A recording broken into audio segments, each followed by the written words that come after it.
Okay, I think we have the big thumbs up. So I will call this General Committee meeting of February 28th to order at exactly 9 a.m. And with that, I would like to ask Councillor Morrison if you wouldn't mind reading the land acknowledgement, please. Just leave the mic. Oh, Chris will operate. Okay, great. Am I good to go? Okay, perfect. I would like to respectfully acknowledge that we are on the traditional territory of the Anishinaabe under the terms of the Robinson-Huron Treaty number 61 of 1850 and the Williams Treaties of 1923. We commit to acknowledge, learn, educate, create opportunity, honor sacred places, and take actions towards real truth and reconciliation in support of our commitment to walking the path together in respect, peace, and harmony for future generations.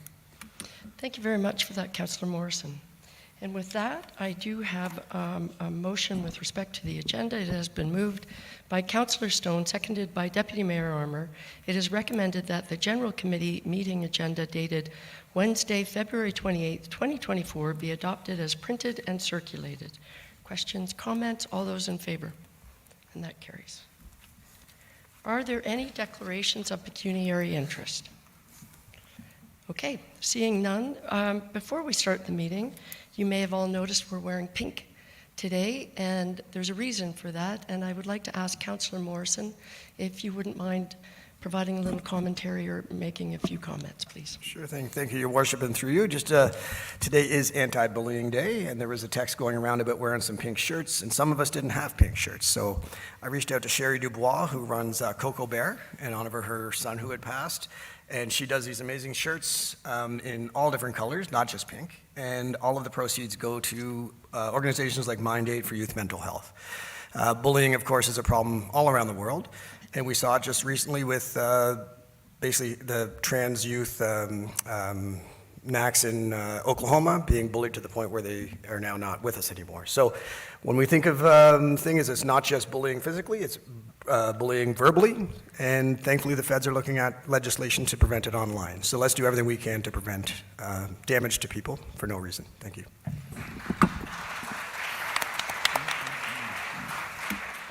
Thank you very much for the remarks, Councillor Morrison, and for doing all of the legwork so we could all wear these lovely new t-shirts. With that, we are moving to the deputation portion of our meeting. And so I have just a few comments for those who haven't been here before for deputations. So delegates will have 10 minutes to make their presentation and shall keep to the stated business as approved on the agenda. Once the 10-minute time has elapsed, I will ask council if they have any questions. And if there are no questions, the deputation shall be concluded and the delegates shall withdraw from, well, it's not this table, they actually will, I think, be speaking right over there. Is that table right there? So today we do have 4 delegations, starting with Glenn Gilbert regarding ATV access into downtown Huntsville. Glenn, are you somewhere with us? And if you wouldn't mind coming forward, that'd be fantastic. Thank you.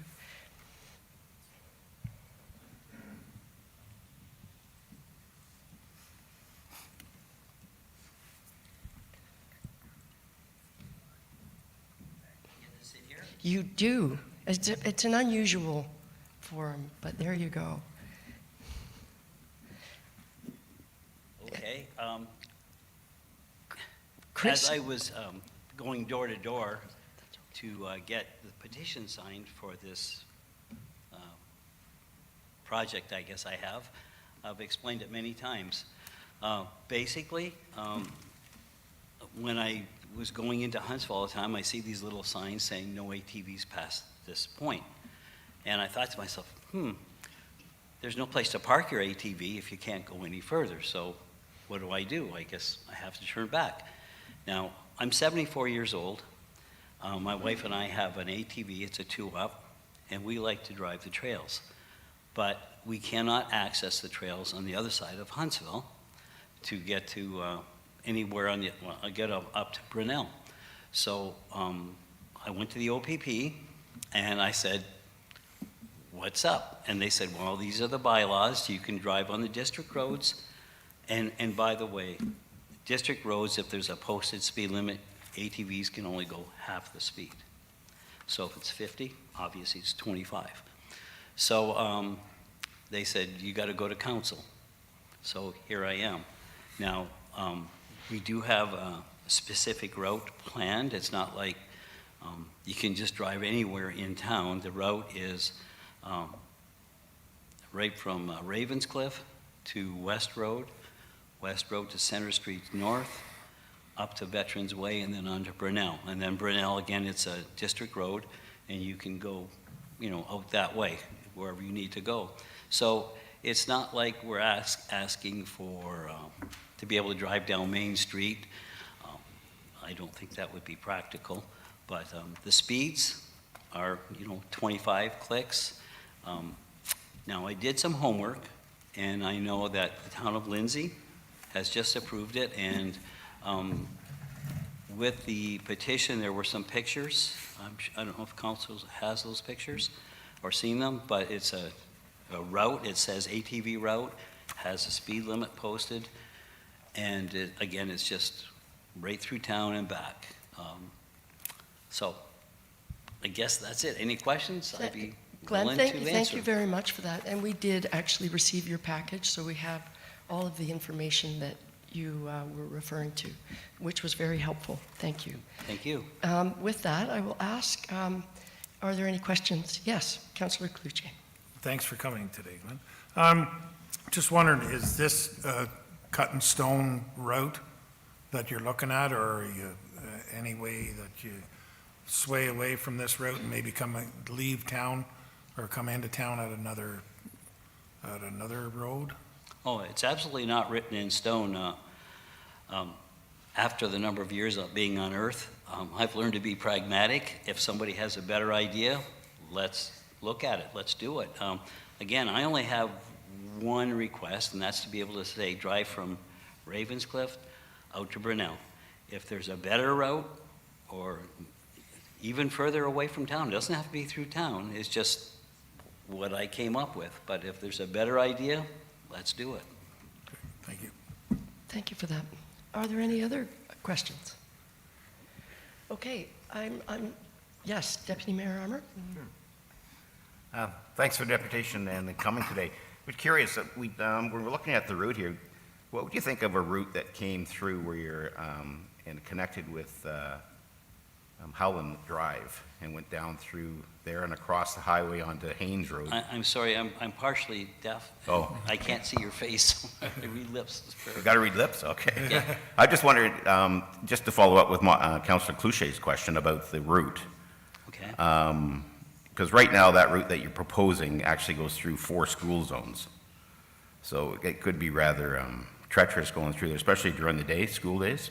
So I'm just wondering if you would consider, if we could consider, I guess, a route that would connect Ravenscliff Road through to Howland Drive and up through across Highway 60 and out towards Wilmsport Road and come across that way.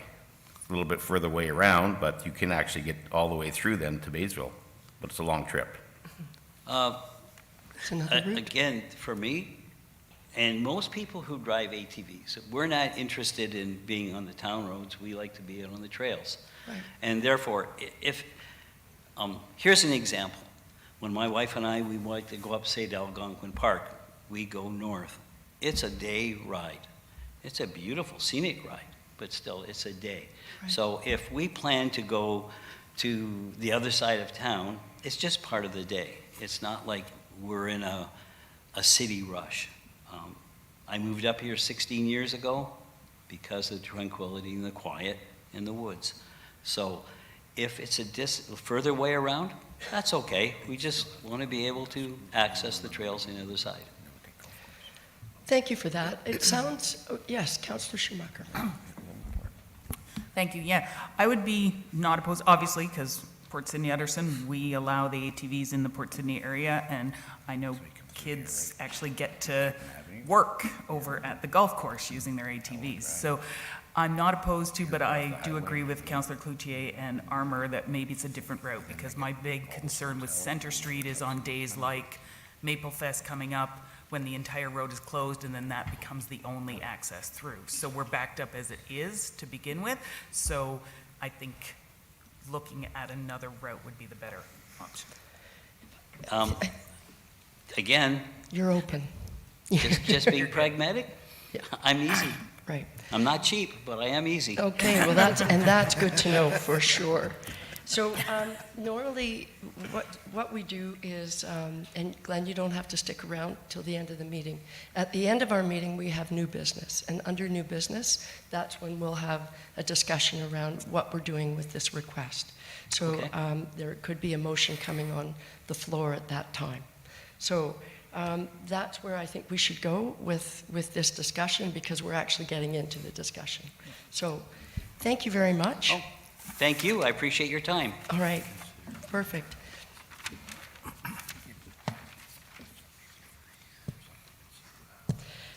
So the next item, we have Barb Perkins and Christine Graham from Muskoka Canadians for the Truth, Climate Emergency Declaration and Environment and Climate Change Committee. So Barb and Christine, if you wouldn't mind joining us, that would be fantastic. There they are, right there. Welcome. Thank you. And I'm supposed to say, Chris, you can start the clock, because Chris is doing that over there. Would you stop the clock between us? Just because we have 10 minutes between us? Yeah, you you start? shared. Yeah. Thank you. Yes, we will, absolutely. And maybe he started, we'll give you an extra few seconds because I started before you. Thank you. Yeah. I'm Barb Perkin, and this is not about climate change. This is about conformity, acceptance of only one narrative, and control. The climate change narrative is being used as a tool by our government in conjunction with the WEF, the World Economic Forum, UN, WHO, and all their branches to usher in a new world order, a one world government, Agenda 21, Agenda 2030, all of which are different names for the same thing. The model that's being used is based on the Chinese Communist Party. Consider these quotes, will you? Former Czech President Václav Klaus, who lived under a totalitarian regime, said, "As someone who lived under communism for most of his life, I feel obliged to say that I see the biggest threat to freedom, democracy, the market economy, and prosperity now in ambitious environmentalism, not in communism. This ideology wants to replace the free and spontaneous evolution of mankind by a sort of central, now global planning." In 1968, the Club of Rome members stated their belief that humanity requires a common motivation, namely a common adversary, in order to realize their goal of world government. They chose the threat of environmental catastrophe. Dr. Ottoman Edenhofer, co-chair of UN IPCC, Working Group 3, "One must free oneself from the illusion that international climate policy is environmental policy. What we are doing has almost nothing to do with the climate. We must state clearly that we use climate policy de facto to redistribute the world's wealth. Climate policy has almost nothing to do anymore with protecting the environment." It's important for us to realize how climate change is being used against us. The climate change narrative is a tool to create fear and anxiety. You see, when our brain is fearful and anxious, our logical brain, the prefrontal cortex, shuts down, and we make choices based more on the emotional part of the brain. We look for relief from the discomfort of fear and anxiety. Of course, then we are open to thoughts, solutions presented conveniently to us by our government, and presented in such a way to believe that it is for our own good. Then we accept those solutions and we adopt them as our own, trusting the selected experts. We stop thinking and searching for ourselves. We accept the narrative, which is repeated non-stop, whether it's climate change, pandemics, or other apparent crises. Even though the solutions are presented as for your own good, the common good, to keep us safe, when looked at objectively without fear and anxiety, you will recognize, in reality, it is a means to get complete control. We are being played. We are. And I hope that you will take this opportunity to step back from fear, have the courage to pull back that curtain and ask hard, scary questions and seek more information from other sources than the mainstream media or from whom you are told are the experts. There are many other experts. Open your minds. Man's been able to adapt to climate, which has been changing since the beginning of time, and we can too. I know you can do it. I know we can do it. We don't have to sacrifice our rights and freedoms to the global elites. We have each other. One last quote from the Club of Rome. In searching for a new enemy to unite us, we came up with the idea that pollution, the threat of global warming, water shortage, famine, and the like would fit the bill. Think about it. Thank you for that, Christine.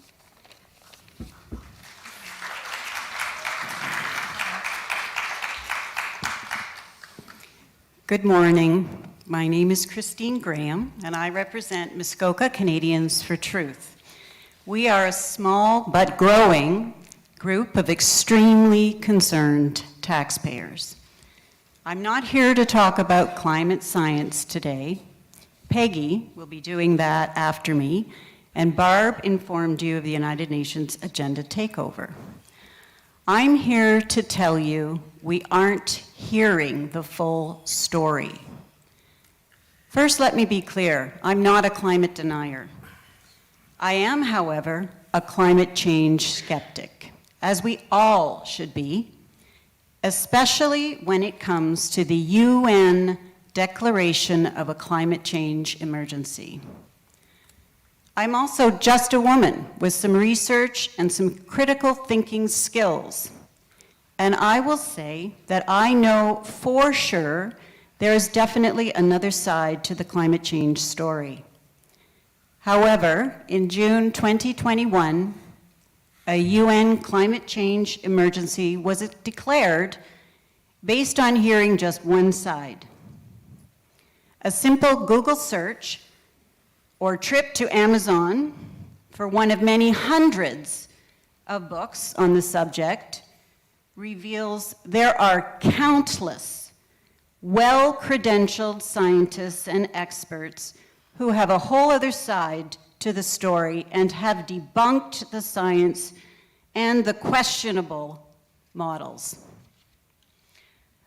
For example, I have here a World Climate Declaration from over 1,800 credentialed scientists and academics, 54 pages of signatories that declare there is no climate emergency. So why has our mayor and council stampeded down this agenda and spending path on climate change when it's clear you haven't heard the scientific data that categorically refutes a climate change catastrophe in any kind of public forum or debate? Similarly, with the survey that I believe is being presented today, you've asked only specifically on the issue of climate change. You haven't heard what the people really care about. What I feel we need to talk about today is the feedback we've received from the community and taxpayers. Your survey says that 65% think local governments should spend more tax money on climate change initiatives, but that's not what our findings show. We posted our petition online and stood outside of businesses. Some took copies to keep on their counters for local taxpayers to sign. We never expected to get so much feedback. People are really, really upset about these tax rates. People are really suffering. And for some, this tax increase would put them over the edge. So even if tackling global warming and sea levels rising in 50 years was an emergency, although we know it's not, these are not their top priorities. That is just not the case. Most, if not all, of the local people just want to feed their families and keep their homes. Many people will be upset that you would even consider important decisions affecting all residents and their future, surveying a very small sample of the local community, who were given a handful of questions, all predisposed to the media climate change narrative. Here's some of the comments from taxpayers and business owners, and I'm quoting here. Number 1, I got a measly 3% increase at work, and your councillors got double-digit. So many on the sunshine list. Number 2, the climate narrative is to keep people in fear. Kids are so depressed already. The suicide rate among the youth has tripled over the last 4 years, and it's even higher in Northern Ontario. How is pushing this apocalyptic narrative contributing to this, I ask? 3, no to any more climate change money. I can barely afford groceries, and the science never made sense, especially electric vehicles. It just won't work up here in the winter. Number 4. Christine, can I let you know you have 1 minute left? Okay, thank you. I'm all for protecting nature, but this global climate change debacle, that's just throwing money into an endless money pit. 5, I thought local taxes were supposed to be spent on local services. 6, we don't need higher taxes. We need a public independent audit to identify exactly where our property taxes are going. Number 7, where are the climate change items in the budget? I can't find them, although it's mentioned many times in the report. Shouldn't you do some kind of cost-benefit analysis before you can spend taxpayer money? And here are my requests. We rely on you, and if you're spending taxpayer dollars, you need to verify the science you're relying on, and we will provide you with our sources. And you need to show some kind of cost-benefit analysis before committing any more tax money. We, the public, ask that you put this climate change agenda and all funding and partnerships on hold until all sides can be heard. In the meantime, our petition will continue to be circulated. You need to listen to get the whole story, both on the climate change issue as well as what people are really saying. They pay your salaries. But more importantly, we need to resolve this, and we want to help you. From what we witness out here, no one seems to have any control of spending, and our beautiful town is going broke. Thank you very much. Okay. All right, thank you both for that. Are there questions from council of either Barb or Christine? Okay, I'm not seeing any, so thank you very much for your deputation. Okay, with that, we have a third deputation. Peggy Peterson is going to also speak about climate change, our climate change action plan. And in fact, it's a rebuttal.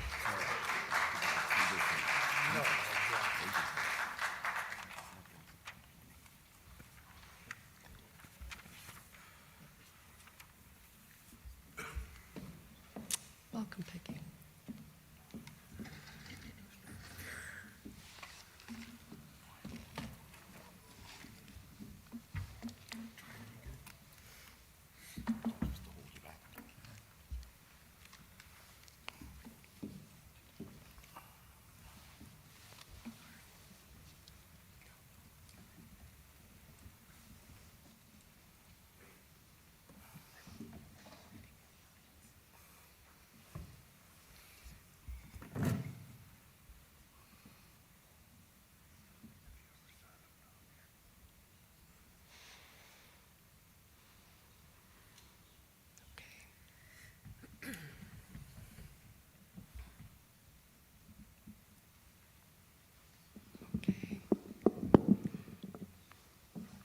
Should we start the clock now, Peggy?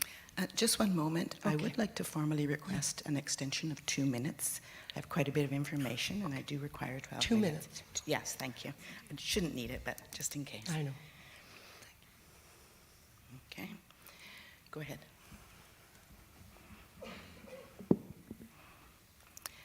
I am directing this deputation to the mayor and council. However, I am especially grateful for each and every one of you for being here, regardless of where you find yourself on the climate change emergency fence. I was unaware until January just how dedicated the town of Huntsville and the district of Muskoka were to the United Nations Agenda 21 and ultimately Agenda 2030. I received a copy of your climate change emergency as declared by the Corporation of the Town of Huntsville on June 28, 2021. Then I attended your January Environment and Climate Change Committee meeting and witnessed the presentation of a town employee concerning a 10-year climate action plan as part of the 2024 process. A plan so involved and consuming that there is no way to really price it out. It became clear that all of you were believing in the climate change hoax. It is a complete lie, and it's easy to prove with basic science. We came here today to help you to understand the lie and expose the fraud behind the threat of a climate emergency. I also want you to acknowledge that you are someone who is convinced that the world is at risk and humanity is in peril. It is very important that you allow your mind and your heart to hear what we are saying. The good news is the planet is just fine. I could get into the details of why this has happened, but I will just say there were a group of globalists pushing these agendas, and I'm going to refer to them into this presentation. This agenda was created by people who want the earth for themselves. They will do anything to get it, including lying to you about a climate change emergency. I'm speaking again for the third time to this council about the United Nations and its international affiliates' control. There's a spider web of lies and carefully crafted, the quiet takeover of every level of government, including the town of Huntsville. And even though they are not elected by anyone, the federal government got us into this deal. We were signed up with Agenda 21 by Prime Minister Brian Mulroney in 1992.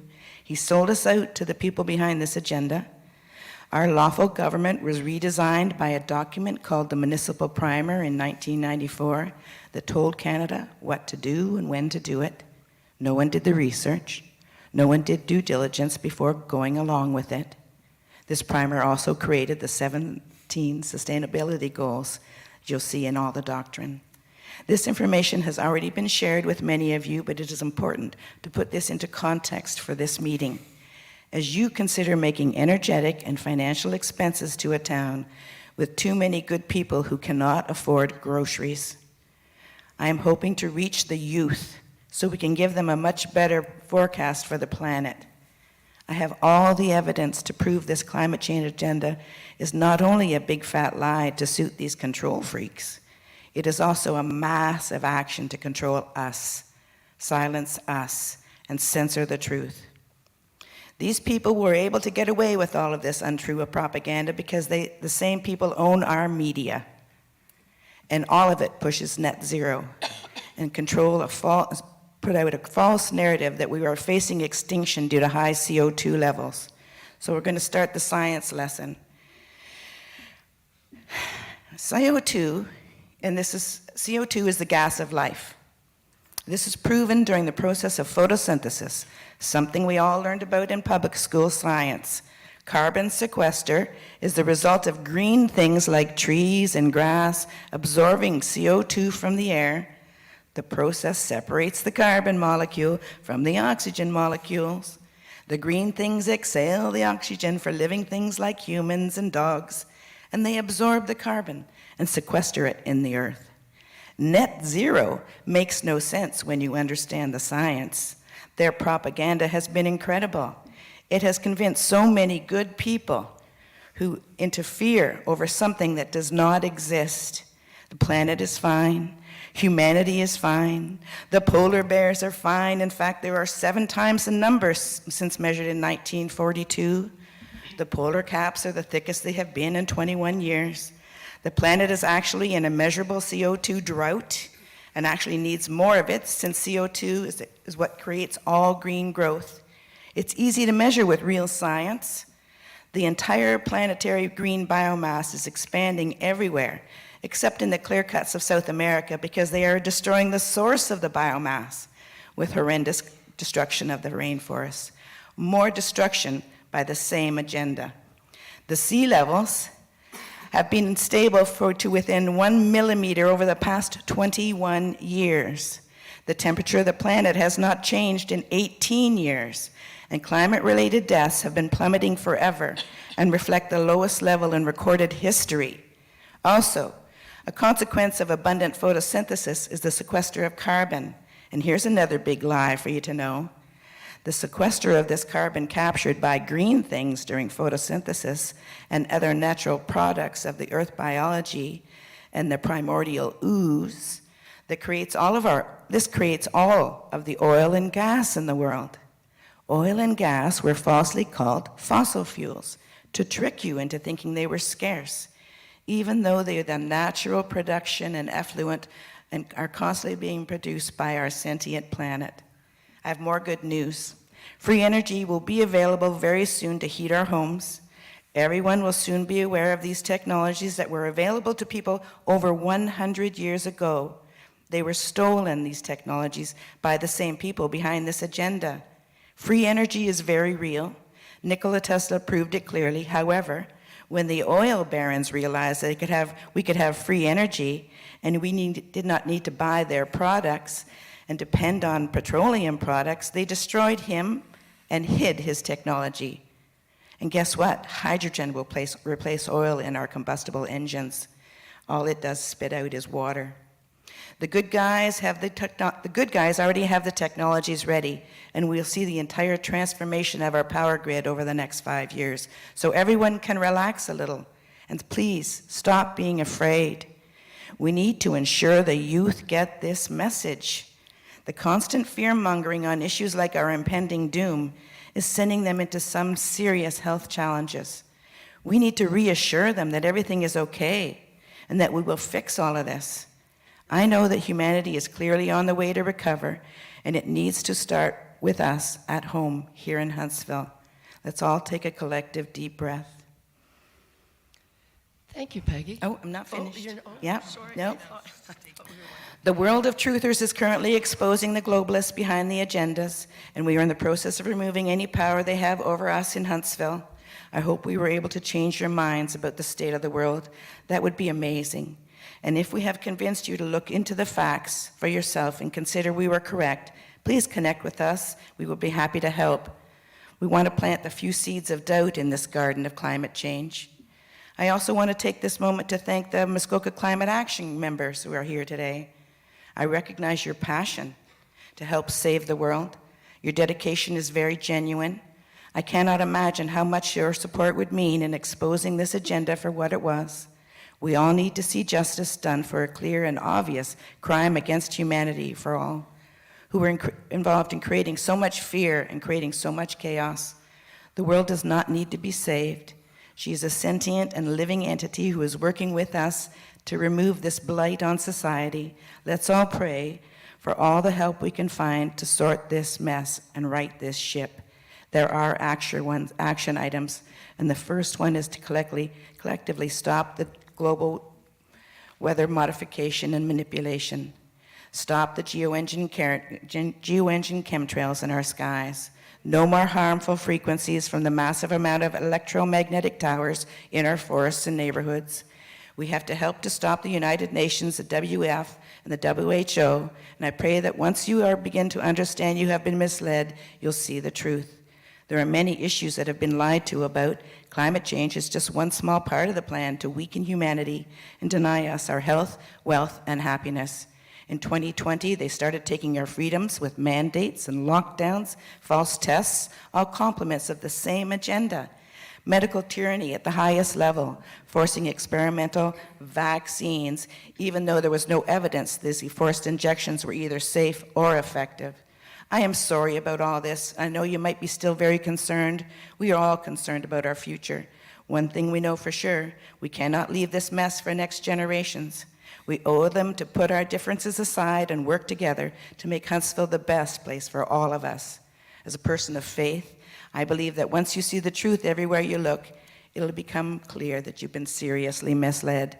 However, what counts from this day forward is how do we fix this? We work together, We care for each other like in earlier times.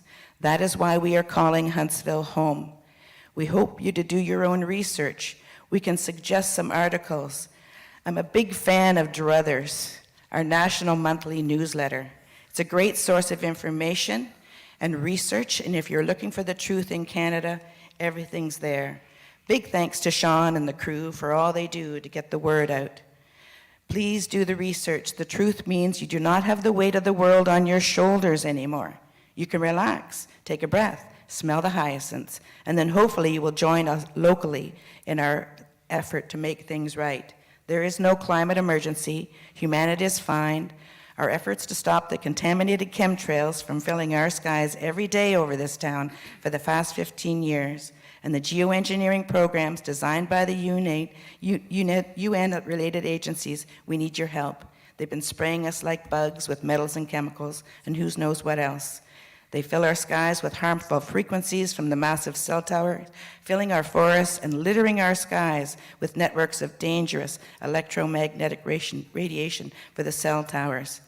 Electromagnetic radiation harms all life. Peggy, Your just phones are all emitting it. just to All let you know you compliments have of the 1 agenda. minute. Okay, thank you. That's perfect. The United Nations know how to control the weather with these technologies. They can make Cat 2 hurricanes into Cat 5 with a dial. Weather as a weapon is very real, so any concern about natural storms getting worse is another part of the big lie, all controlled by the same people. They can create droughts and floods and fires and earthquakes. These horrible people are using the weather as a weapon, the world, killing millions. We have no idea what our climate really is until we stop them and allow the Earth's skies to recover from the contamination and the altered frequencies.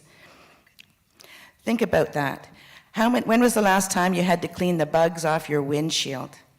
Powerful propaganda, well-financed, well-planned, well-hidden. Part of the push to control local emissions is the local traffic in this tourist town wants to invest money and energy into promoting the expansion and the use of electric vehicles. It's a grave error, serious threat to our fragile tourist economy. How can tourists get here if we stop allowing cars? Our emissions make no difference.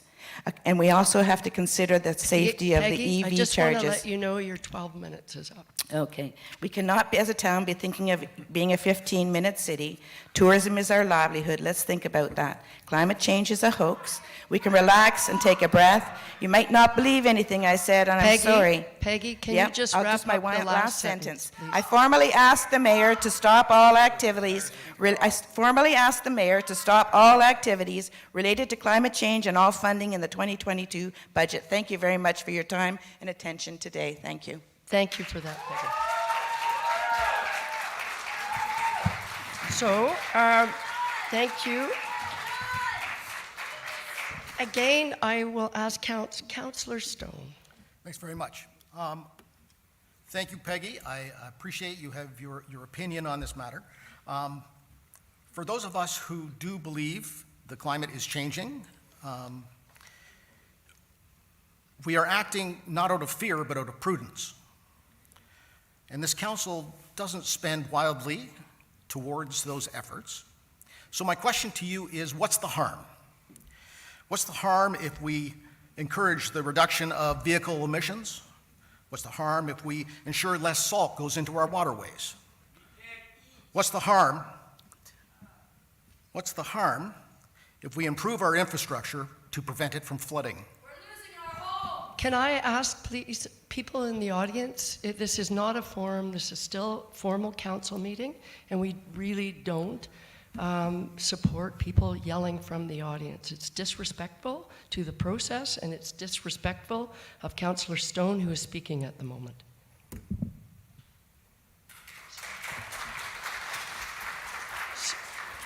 That was a question to you, Peggy. Thank you, Councillor Stone, for your question. I'd certainly like an apology for your behavior at the Monday meeting, and you're smiling and laughing at my presentation. So let's talk about the science. I have presented the science. If you actually want to do the research, you'll find the science too. If you're choosing to not look at the science, that means you don't have the best interests of this town, because out of an act of prudence, you need to prove to me that there is a climate change emergency. You need to prove to us that there's science behind this. You You cannot organize this because you think you've understood a narrative that is an untrue narrative. What is the liability if you go ahead and enforce your action plan, and we've already said to you, you don't have the authority to do such a thing, it's not local, how is it going to change? If our little emissions in our 40 square miles of Huntsville, we cut down the cars, first of all, kill our economy, but second of all, what difference going to make if we're only two-thirds of the rest of the two-thirds of the world are not adopting this climate change agenda, this lie? The rest of them are going to carry on doing what they're doing. How is the town of Huntsville and our 40 square miles going to reduce emissions? This is about emissions. It's about the United Nations. I'll read you the first line. Okay, The you know what, United Peggy, Nations you've Intergovernmental Panel on Climate Peggy, Change.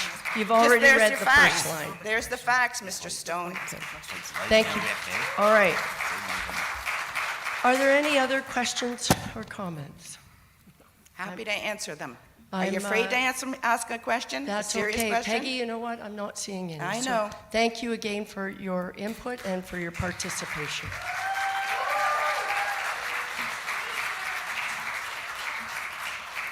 So with that, we do have a... Research, folks, you're the ones liable. Okay, thank you. We do have a fourth delegation, and it is, I think, is it just Leslie or Sue and Leslie both? Yes, they're both there. Sue McKenzie and Leslie Hasty from Climate Action Muskoka. Also here to support for implementation of the Environment and Climate Change Committee. Welcome, Leslie. Welcome, Sue.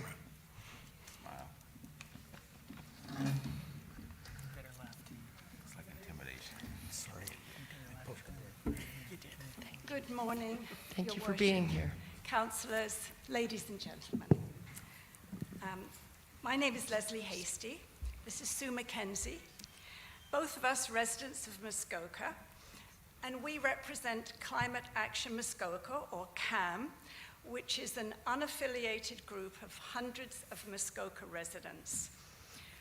As a resident of Huntsville, I was CAM's delegate to the Huntsville Council in June 2021, when we called upon Huntsville to declare a climate emergency and respond to the 2015 Paris Agreement and to commit to reducing greenhouse gases by 50% to 2030 and to zero by 2050, and adopting the climate action needed to attain those goals.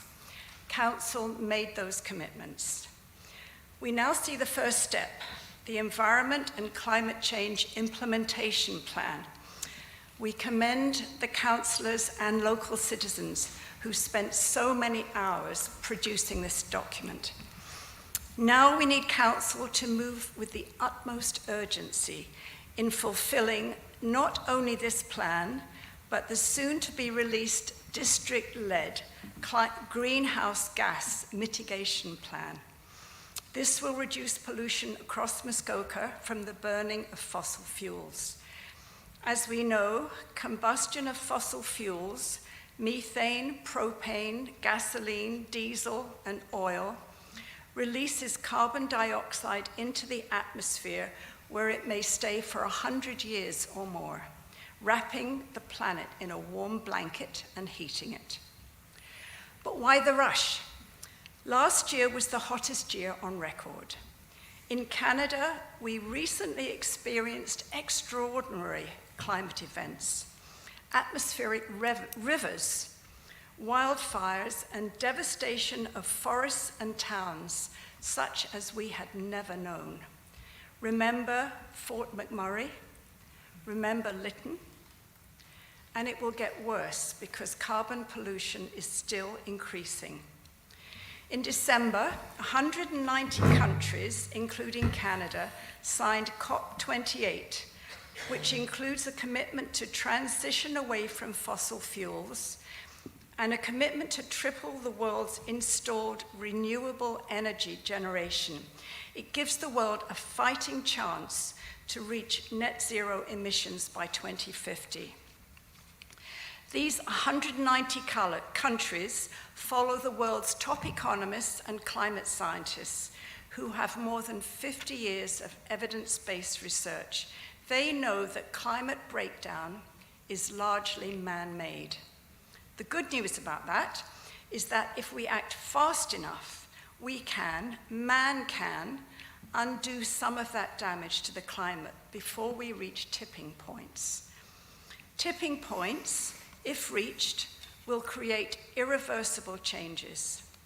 As an example of just one tipping point, increased melting of ice in Greenland and Antarctica will cause sea levels to rise and to submerge coastal towns, cities, islands.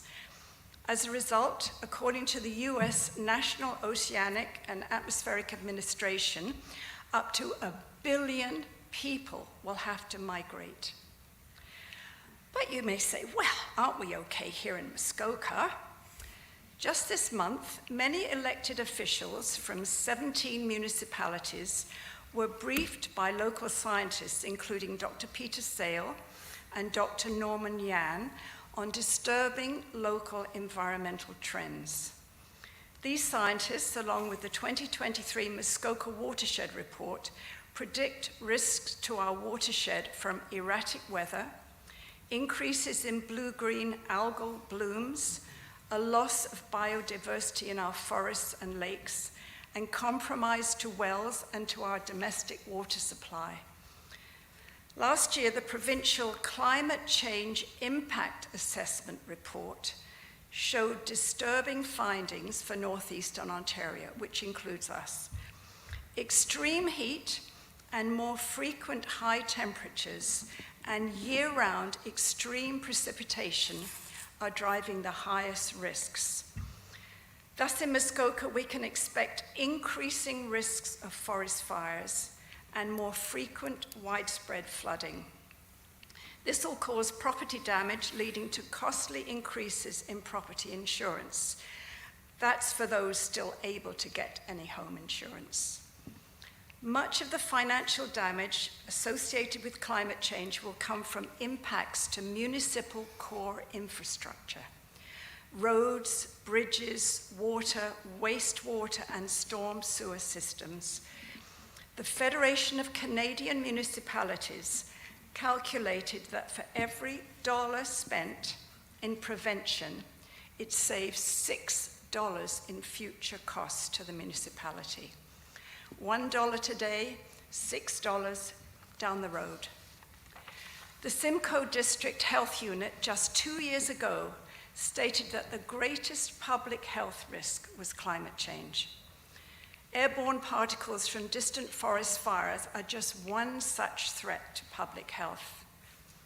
So how do the people of Muskoka feel about this? As you heard, the district did a survey last summer to assess the community's opinions, and sampling error of plus or minus 5%. 90% were familiar to some extent with expected impacts to Muskoka of climate change. 85% said it was moderately, very, or extremely important for the community of Muskoka to act on climate change. And 65% think local governments should spend more taxpayer money on initiatives related to climate change, at 65%. So now we have the plan. The science tells us we must take action, and the public believes we must take action. We are calling upon you, our democratically elected officials, for the political will and the courageous leadership to act. We call on you to commit the staff, money, and resources needed to move these recommendations forward with the utmost urgency. We also ask you conduct an annual review of progress and update the plan as the science evolves. Finally, I want to leave you all with the words of Dr. Diane Sachs, one of Canada's most respected environmental and energy lawyers, who was the Environmental Commissioner for the entire Ontario government. She said, "If we do everything in our power to keep the global rise in temperature below the critical 1.5 degrees Celsius warming, our grandchildren will still see untold human suffering and environmental degradation in their lifetime. If we do nothing, they will be face to face with the end of our own human civilization as we know it." I'd like to just add to what Leslie has said. There's a recent international Gallup poll that was released this month. 130,000 people were surveyed in 125 countries. 89% of those people around the world demand that their governments do more to fight global warming. That fits very closely with what was found here in Muskoka. In Canada, that 89% around the world drops to 82%. Over 2/3 across the world are willing to contribute 1% of personal income to that task. Personal income. In China, that's 81%. Among Canadians who have been exposed to massive propaganda campaigns from big oil, and you see it every day, whether it's a podcast, a television, anything you read, Facebook, social. Big oil has been propagandizing about fossil fuels. Almost half of Canadians are still willing to donate that 1% of their personal income to address climate change. Those are really, really important figures to know as well. That's all I have to say. Okay. Thank you very much for that, both Sue and Leslie. Thank you. And thank you for all of what you do. I will ask council if there are any questions. These two. Yes, Councillor Morrison. Thank you so much, Your Worship, and thank you to all of the presenters today for very well thought out and well-researched presentations. I am not a scientist. I don't claim to be. I just know that I was elected by the people of this town to sit at this seat, and I think that I consider this seat a privilege. Obviously, there is misinformation out there, and maybe on both sides, and everybody has to be careful what they read and what they believe. For instance, the notion that 1,609 scientists have written that climate change is a hoax. That's been debunked. Hundreds of those people weren't even scientists, 6 of them were deceased. And I'm sure there's stuff that you've read that you've looked through and maybe found out is not true. I liked the message you're saying about thinking future generations ahead. The indigenous cultures do that. They think 7 generations ahead. The privilege we have at this seat is to think about people that are going to live here 100 years from now. Not just today and not just tomorrow, but 100 years from now. So what would you say to the people, there's the surveys that went out, 7% of Canadians believe that they're not worried about climate change. 93% are worried based on the stuff I've read. What would your advice be to the people that currently don't believe that climate change is real, and how can they get some support to see both sides of the equation? Leslie or Sue? I have no idea how to change their minds. Do you, Sue? I really don't know. I deliberately do not address climate denial anymore because it's something that we have settled when 99% of the scientists in the world who are the experts in these fields, say we are in deep, deep trouble. We're sorry to be carrying this message of negativity, but you know what? If you want to give the children that were spoken about earlier hope, they need to see the adults around them taking action, taking this seriously, and really putting their futures over our own convenience, comfort. We have to do that. We are the generation that can do this. So we need to do it. And Yes. Go ahead. It's been suggested that if each of us were asked to write down with a view to telling our children in the future what we had done to try and make a difference for climate change, it would set us all thinking about making a significant difference, because it has to come from us, the community, as well as from government. Clearly, we buy products that have all sorts of implications for emissions.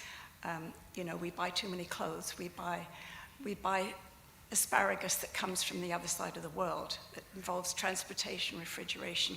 So we all have to think about what we can do personally to help the planet. And I'd like to say that the majority of the communities in Muskoka back councils taking action. I really would like to reiterate that again and again. You can always find, some people who don't.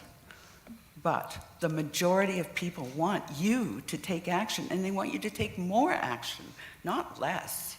To that comment, I absolutely, I know in our last go-around with our strategic plan, and we had, Reva, you can remind me how many people participated when we went to the public. I think it was over 1,400 responses from our community in Huntsville. And through that process, one of the issues that was of most importance in our community in Huntsville was climate change and our response to it. And I think that was, so I think that speaks to what you just said, Sue. Thank you for that. Are there any other? Okay, I don't think I'm seeing any. So thank you again for your delegation. Very much appreciated.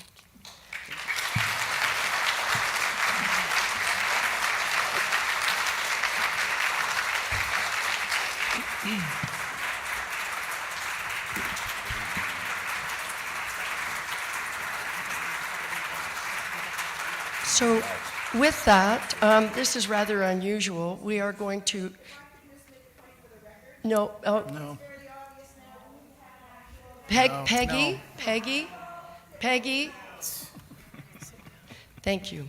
So as this was a bit unusual, having the meeting in here today, and we've now completed the section of the meeting, listening to deputations, we are going to take a 10-minute break. Thank you.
dated February 12th, 2024, be adopted as printed and circulated. And before I turn to Councillor Stone to speak to those minutes, I forgot that I wanted to do this before we were going through this, and I wanted to wish Councillor Fitzgerald a very, very happy birthday. There we go. 29 again. And with that, Councillor Stone. All I'd like to say is thank you to the citizens that participated in the committee all year, to the staff that helped, and to Councillor Renwick, who was my co-chair. It was very productive, and everyone should know that this is not the end of the information or the project. We will be working with staff and council members to move the agenda forward, and I do hope to keep the members that were part of the committee informed, and perhaps bring them back on occasion to get their input again. So thank you. Thank you for that. With that, I don't see any questions. I will call the question. All those in favor? And that carries. So, next, I have another motion moved by Councillor Schumacher, seconded by Councillor Morrison. It is recommended that the Environment and Climate Change Committee meeting minutes dated February 13th, 2024 be adopted as printed and circulated.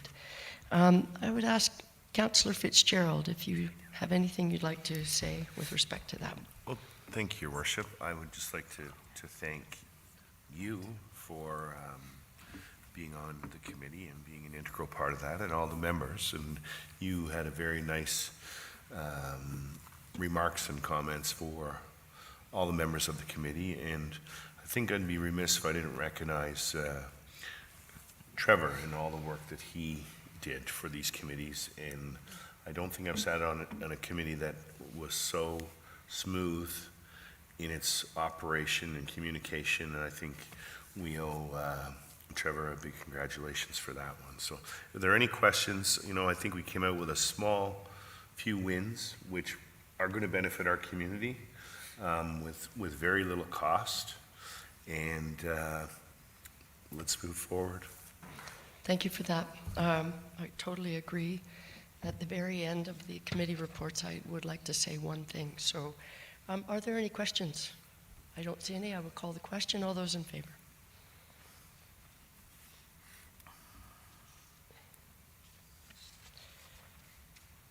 So, the final motion, I have a motion moved by Councillor Clark, seconded by Councillor Stone.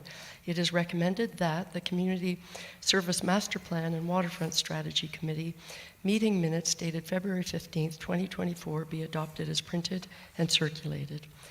Councillor Morrison. Thank you, Your Worship, and through you, I reiterate what Councillor Stone and Councillor Fitzgerald has said. Thanks to all the people that really made these committees fly. Thank you for organizing these committees. Trevor being a new guy to our community, how he was able to really take charge of those committees and do such an amazing job was awesome. And Tracy for keeping us in line, especially a new councillor like me as a new chair. That was great. But I think Councillor Cloutier and I, my co-chair, we would both agree our committee was definitely driven by the members of the public. When you looked around the table, I was the probably least qualified to be there based on what they've done for our community, the trails that have been built, the stuff that has been done by those people.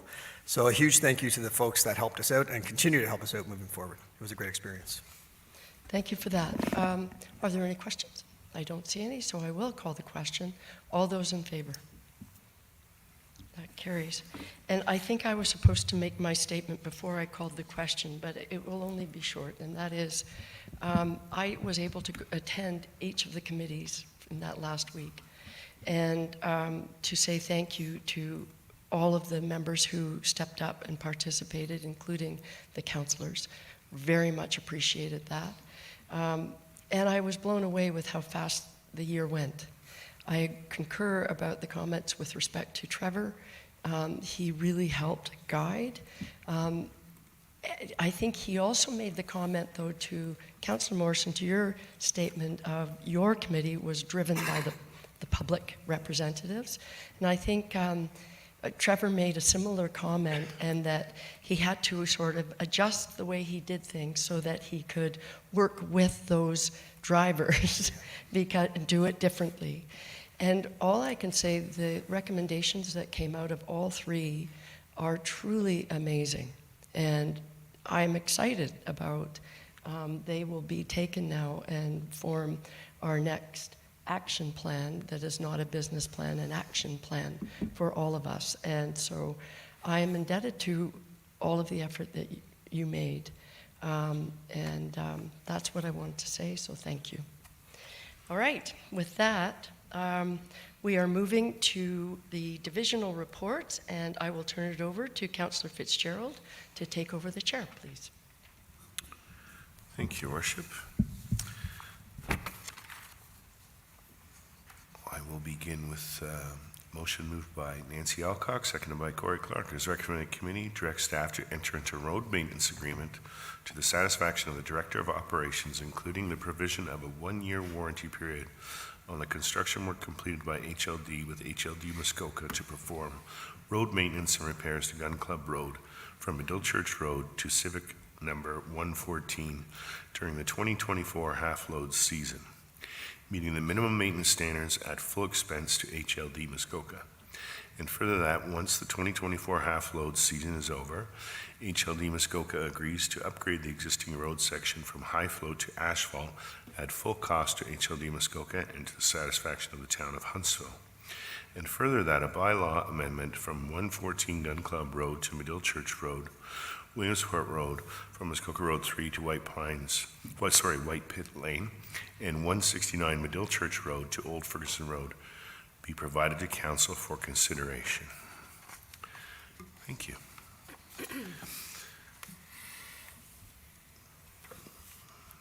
Brandon, please enlighten us.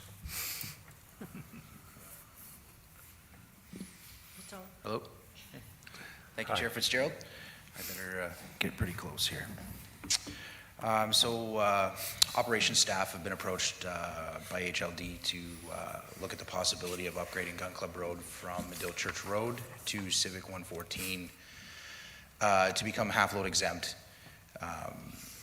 Staff have done this back in 2022 for Fowler Construction on Williamsport Road from Muskoka Road 3 to White's Pit Lane. What this looks like is we enter into an agreement to upgrade it. The half-load sign gets moved, and they are free to use that section of road during the half-load season by adhering to the minimum maintenance standards upon Town of Huntsville's regular road patrol.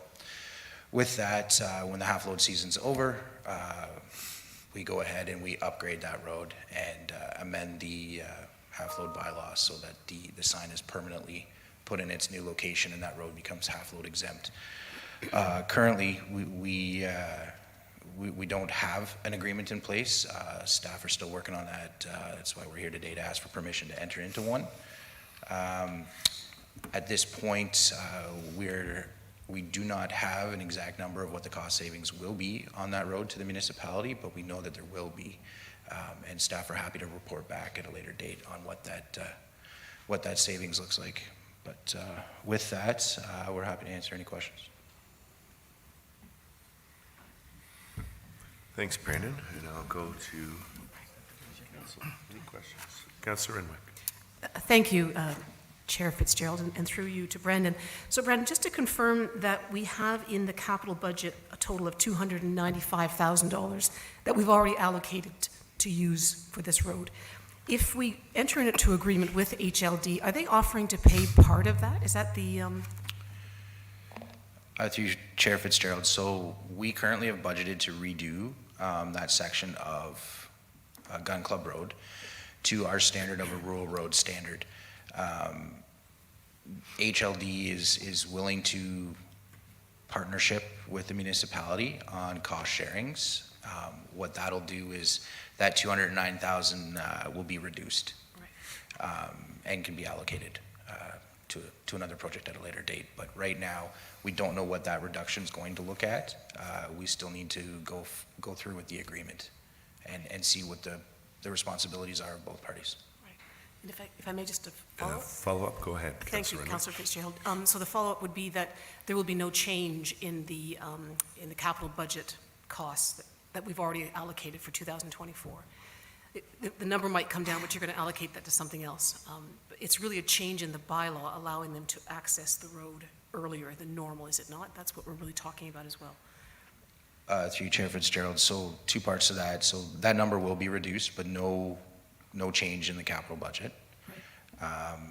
And to the second part of that is they do want to move the sign so they can use it in the meantime. When the half-load season's over, March, middle of March, end of March, or May, sorry, that's when we'll start the road upgrades. Thank you. I'll go to Councillor Cloutier and then Councillor Schumacher. Exactly, if we can get this through, because half-loads are on Monday, how soon can they, if we can expedite this, or what we have to do to expedite this to get them not necessarily working, but using the road and then maintaining it and following their end of the bargain? Through you, Chair Fitzgerald, the standard procedure is that report goes to General Committee and then the bylaw will be presented to Council for ratification. So currently, under the current procedure, the earliest would be the end of March. Is there any way we can get this through earlier? Sorry, Councillor Schumacher, I'm going to go to your worship. I think she may have some information that's... We can expedite it, but I will defer to Brandon before I say this, but, well, no, I'm going to say it. There is a possibility that we could do a very fast special council meeting before waiting a month. As to the timing, I will defer to Brandon. I know you've been working on this for quite some time. So do you think if we asked you to expedite it within a couple of weeks, is that something that makes sense to you? Through you, Fitzgerald, absolutely. Directed to produce the bylaw for your consideration and adoption at any time given. So thank you for that. So then that would be my proposal. We couldn't expedite it on Monday, but I think it would make sense to tag on to Planning Committee, which would be 2 weeks. Yeah, I think that would be sufficient. Thank you. Thank you, Worship. Councillor Schumacher, sorry for the delay. No worries, thank you. Are there residents on this road that are going to be impacted, and do we it was already scheduled to be fixed, so they know that's going to happen. Is this going to, if we do it sooner, what is the procedure then to let them know? Through you, Chair Fitzgerald, I can personally let them know. I believe there's 3 or 4 residents along that section of road. We can definitely do an in-person presence to let them know what the plan is after today's meeting. And I don't believe that they will be affected. The road is going to be getting upgraded. They will be on a new road. Yeah. And I don't believe it's anything new to them, as there is multiple commercial establishments within a residential area. So. Deputy Mayor Armour. Thanks, Councillor Fitzgerald. Through you to Brandon, quickly, Brandon, just to confirm that the half loads are currently coming on Monday, so if on the 13th we sign a contract, they run the road and then the road won't be fixed till after the half load system? Is that how it actually? Through you, Chair Fitzgerald, so once the bylaw is passed, staff can then go and move the half-load sign to its new location. And then the HLD Muskoka can use that road with full loads. Huntsville's operations staff would still do road patrol and notify HLD as per the agreement, potholes or shoulder work or anything, and they would be obligated to fix it. So during the half-load season, the maintenance, as per the minimum maintenance standards requirements, would be the obligation of HLD until the half-load season is over. Once that season is over, we will plan the upgrades to the road. Upon my final inspection, we then adopt that road in its state. So just a quick follow-up. Follow-up? So the 1-year warranty would begin once the road is complete and you're satisfied that the road is up to the proper standards for half loads? Through you, Chair Fitzgerald, that's correct. So Once the road is built to the standard agreed upon in the agreement, operations staff does do their final inspection, and from that date, we will issue a letter that it's in conformance to the agreement, and then that's when the clock starts ticking on the one-year warranty.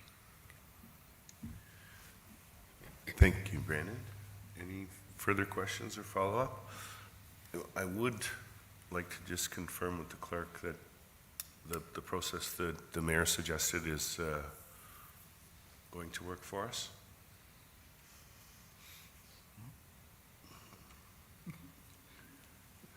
Would you like me to repeat that?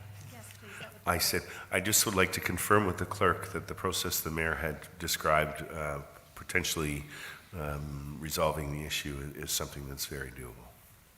The mayor is able to call a special meeting, and if she would like to do it at planning, I think that's what she had in mind. That's on the 13th, am I correct?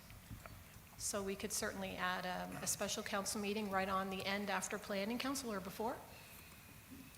Okay. Thank you. And no further questions? Thank you, Brandon. Appreciate that. And since there's no further questions, I'll call the question. All in favor? And that's carried. Thank you, everyone. Thank you. I will now pass this along to Deputy Mayor Armour for divisional reports and development services.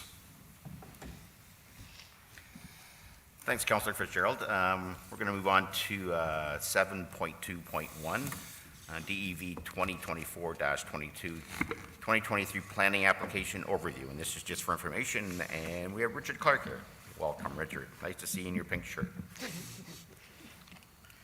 Thank you very much. Yes, through you, Mr. Chair, this is a report for information only. It deals with highlights of the Planning Department's activities in 2023. The report also details applications considered by Planning Council, the Committee of Adjustments, and staff. Planning Council, of course, was new for 2023, and previously we had the Planning Committee. The Committee of Adjustment only met twice in 2023, and of course, we no longer have the Committee of Adjustment due to the new Community Planning Permit Bylaw. As noted in the report, there were 211 applications received by the department in 2023. To put this number in context, we can look and compare it to planning applications received over the last 3 years. And when compared to those numbers, 211 applications are lower than the 3-year average of application intake numbers from 2020 to 2023. However, this reduction was expected. It's an intended result of the fact that we switched to an entirely new development approval system in Huntsville in 2023, which was designed to combine separate application types into one streamlined planning application type. So under this new system, the reduced number of applications does not necessarily translate into reduced development interest levels. It's actually more indicative of an improved system overall. As Council is aware, the Community Planning Permit Bylaw was passed in July 2022, and we began implementing it in January 2023.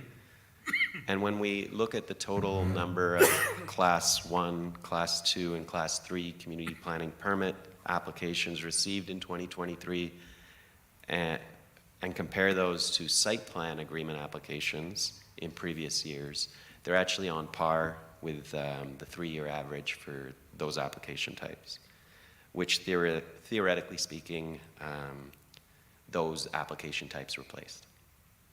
When total Class 2 Community Planning Permit applications are looked at and compared to minor variance applications, which would have been the most similar previous application types, they are far lower than the 3-year average, but this again is an expected result of the bylaw amendment process, given that part of our work was to review and identify common minor variance types and tweak bylaw provisions to avoid any unwarranted variations.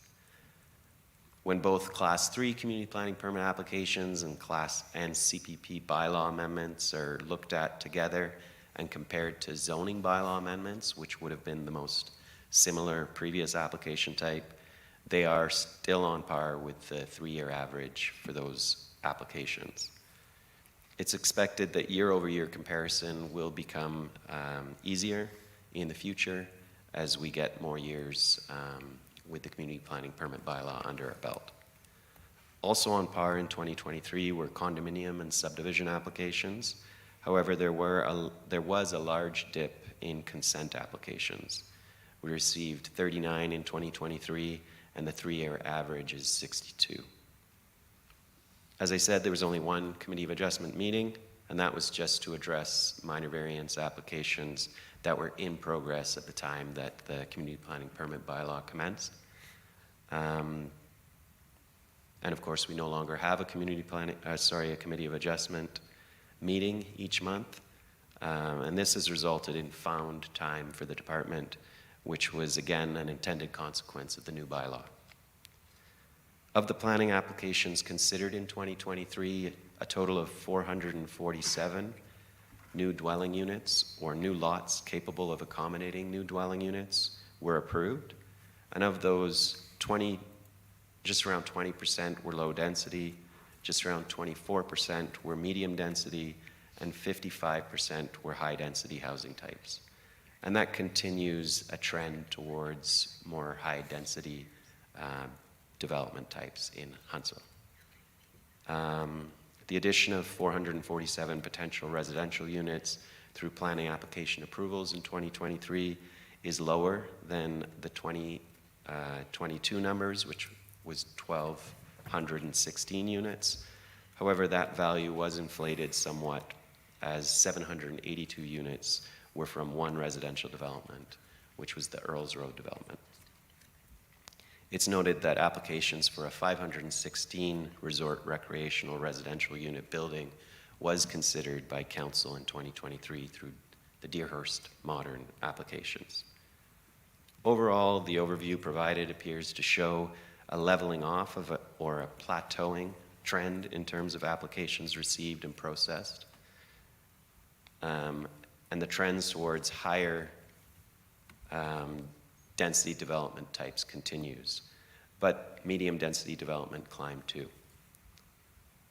Council authorized the addition of a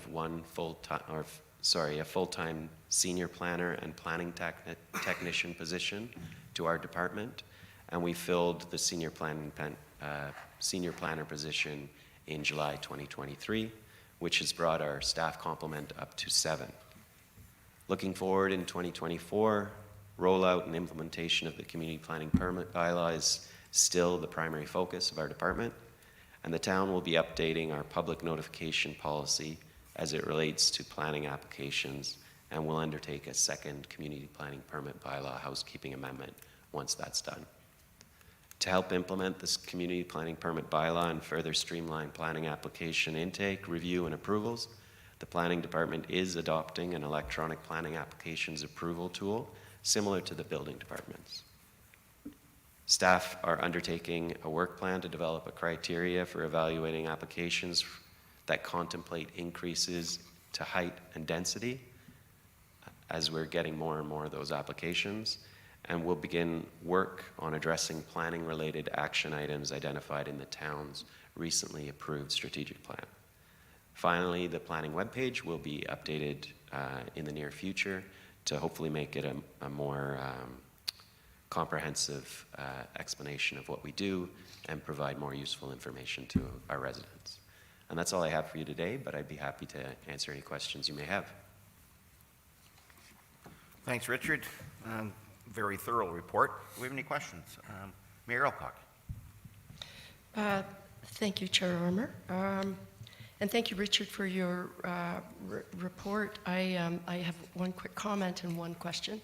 My comment is, I just wanted to let everybody know that Richard was one of 2 planners who presented to the Muskoka and area Indigenous Leadership Table yesterday, along with Director Marden from the district, to talk about just the essentials of planning and what we're doing and how we're trying to increase consultation. And he did an excellent job. So I just wanted to state that and thank you. But I do have a question, and that is with regard to the report. It said that the number of formal pre-con requests in 2023 increased substantially over 2022, and I wondered if this means that we'll have a higher number of applications coming in 2024. Thank you. Good question. So through you, Mr. Chair, yeah, I neglected to highlight that, but that is a significant increase. We have, I think there was 135 requests in 2022, and we had 212 requests in 2023. So it's up quite a lot. I wouldn't necessarily want to say that it will translate into more development activity. Obviously, one of the changes that we've made is the community planning permit bylaw, and pre-consultation is a requirement for all application types. So it could be that we're doing more pre-consultations just because of the design of the bylaw. Or it could be, as you're suggesting, an uptick, but I would say it's probably too early to tell. But another year under the belt, and maybe we'll see what the numbers look like in 2024. Very good. Any other questions? Not seeing any. Thanks again, Richard. We're going to pass this on to Councillor Morrison at Corporate Services. Thank you, Deputy Mayor Armour, and we'll move into our portion, the fun portion of the meeting, Corporate Services. We're going to start with 7.3.1, which Director McKenzie will speak to, and I do have a motion. Moved by Councillor Schumacher, seconded by Councillor Stone. It is recommended that committee endorses the attached bylaw attached as Appendix A to Report Corp 2024-11 in support of the Town of Huntsville's involvement in the prudent investment offering of one joint investment board, one JIB, which approves an amended one JIB agreement, including a revised terms of reference to increase the maximum number of one JIB members from 10 to 12, a one JIB records retention bylaw, and the delegation to one JIB secretary of the necessary powers and duties to deal with the records of one JIB, and changes to the amendment provisions of the one JIB agreement. And further that the bylaw be forwarded to council for approval. So pass over to Director McKenzie. Thank you, Chair Morrison. So this is before you today. As you probably remember, we are part of one of the founding municipalities for the One Joint Investment Board. They do want to make some changes to their bylaws, and we have to, as a founding municipality, pass a bylaw first. All the founding municipalities would have to do that, and then they can change their bylaws. So that's why this is before you today. Thank you, Director McKenzie. Any questions from members of council? Councillor Stone. Just a quick one. I'm curious as why you're increasing from 10 to 12 members, and is it like council? Should it be an odd number? So I don't, anyways. I don't know the specific answer about the odd number, but I know that they're trying to attract bigger municipalities to the board, to the one JIB, so I believe that's the reason why. Thanks. Okay. Any other questions from members of council? Okay, with that, I will call the question. All in favor? Okay. And that carries.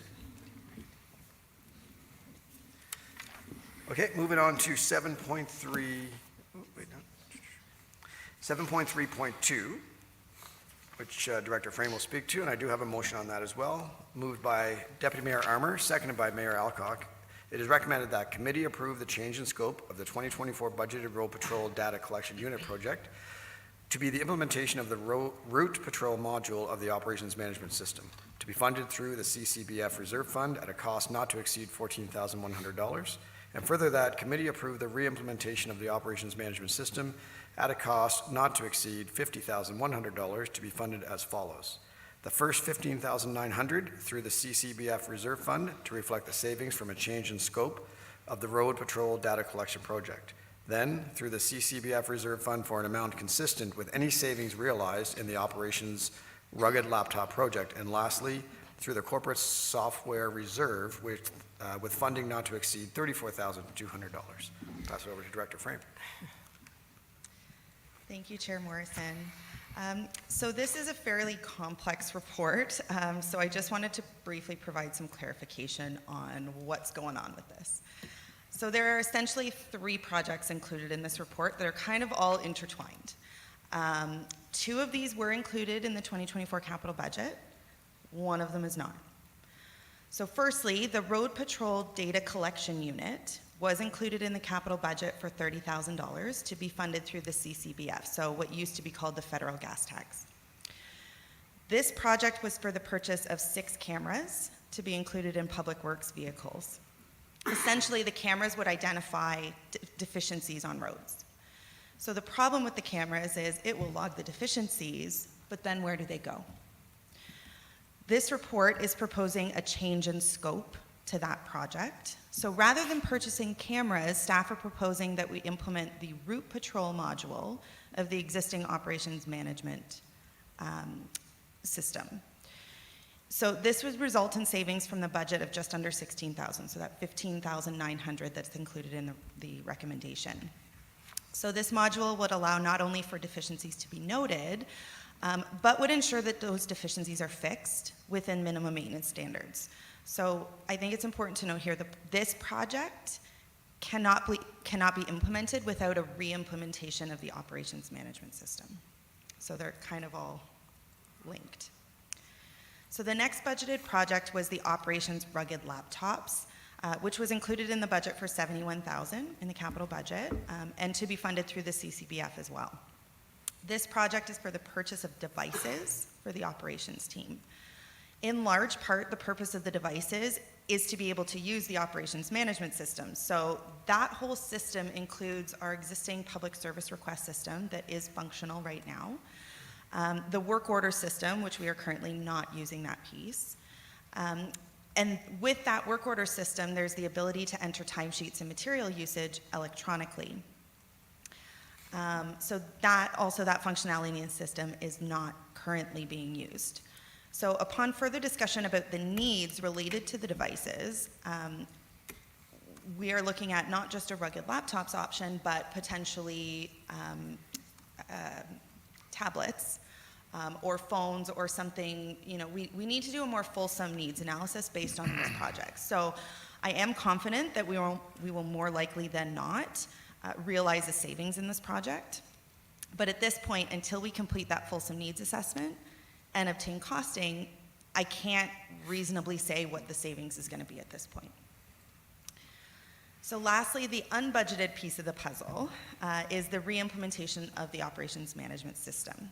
So this system, as I mentioned ago, includes our service request system, work order tracking, electronic timesheets, material usage, and is integrated with that route patrol module. So this system was originally purchased and implemented back in 2021. And although due to staff turnover and because we did not have the devices to use for the operations team, the system has not been used to its fullest capabilities. The cost of the ongoing licensing of the software is already included in the budget, so there's no ongoing cost to this project. It's really just the one-time cost of the implementation of $50,100, and that includes the non-refundable part of HST and all of that. So what this report is proposing is that we fund this unbudgeted project as follows. So first, we're going to utilize that savings from the route patrol, that $15,900 from that change in scope. Next, we're going to use any savings that we get from that rugged laptop project to help offset the cost of this re-implementation. And lastly, and this is a worst case scenario, we would have to take a maximum of $34,200 out of the corporate software reserve. And that's a reserve that's been set aside specifically for projects like this.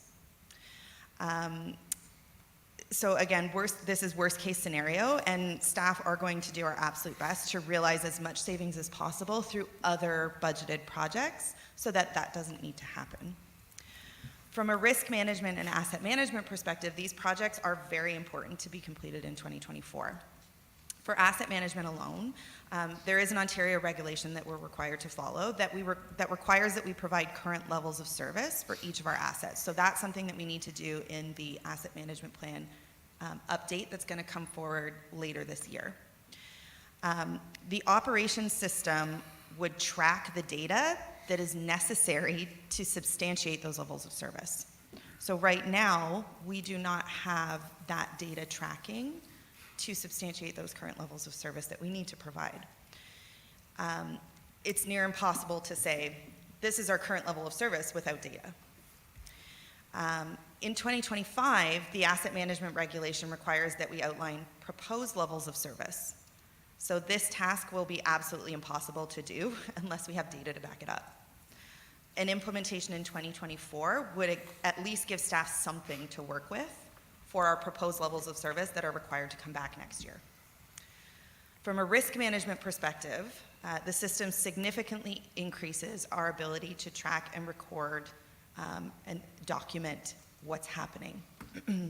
To provide a quick example, so we have a road staff member who logs a pothole through the route patrol module. And based on our GPS coordinates in that vehicle, it will say, okay, there's a pothole on this specific asset, because those two systems are connected. Our asset management and work order system are connected. The system will then automatically create a work order that's sent to the roads crew to say, there's a pothole here and you need to fix it by this date. So we know that date because it's linked to our asset. And our asset has data attached to it that says it's this class of road under our minimum maintenance standards. So it will tell us how long do we have to fix that pothole. It also, with the devices, will allow our staff to take pictures. So Route Patrol takes a picture of the pothole. The crew that goes out and fix it can take a picture of that pothole and say, it was fixed on this date and by this team.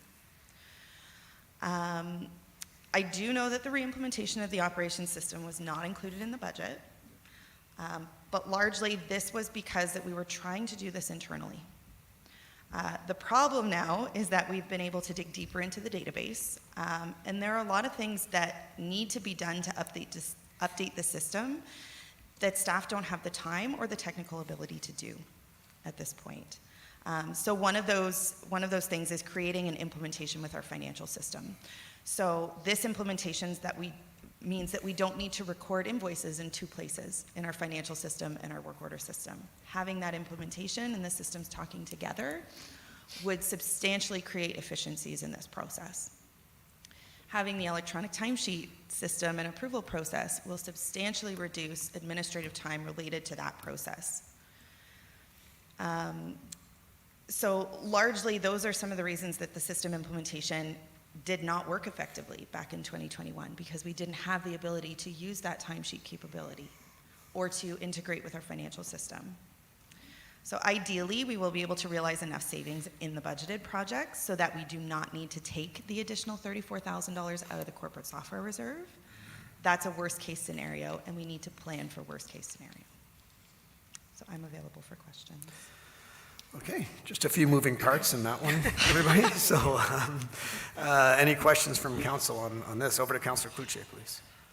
Reba, how, like when a work item is recorded on this, and I know we use Fowler's a lot for potholes, how does that information get from this system to Fowler's? Or any contractor, sorry. Yeah. So through you, Chair Morrison, so there is actually the ability to send notifications externally, and we can build that right into the type of work order. And we can customize those things and who it's supposed to go to and when it's supposed to go to them.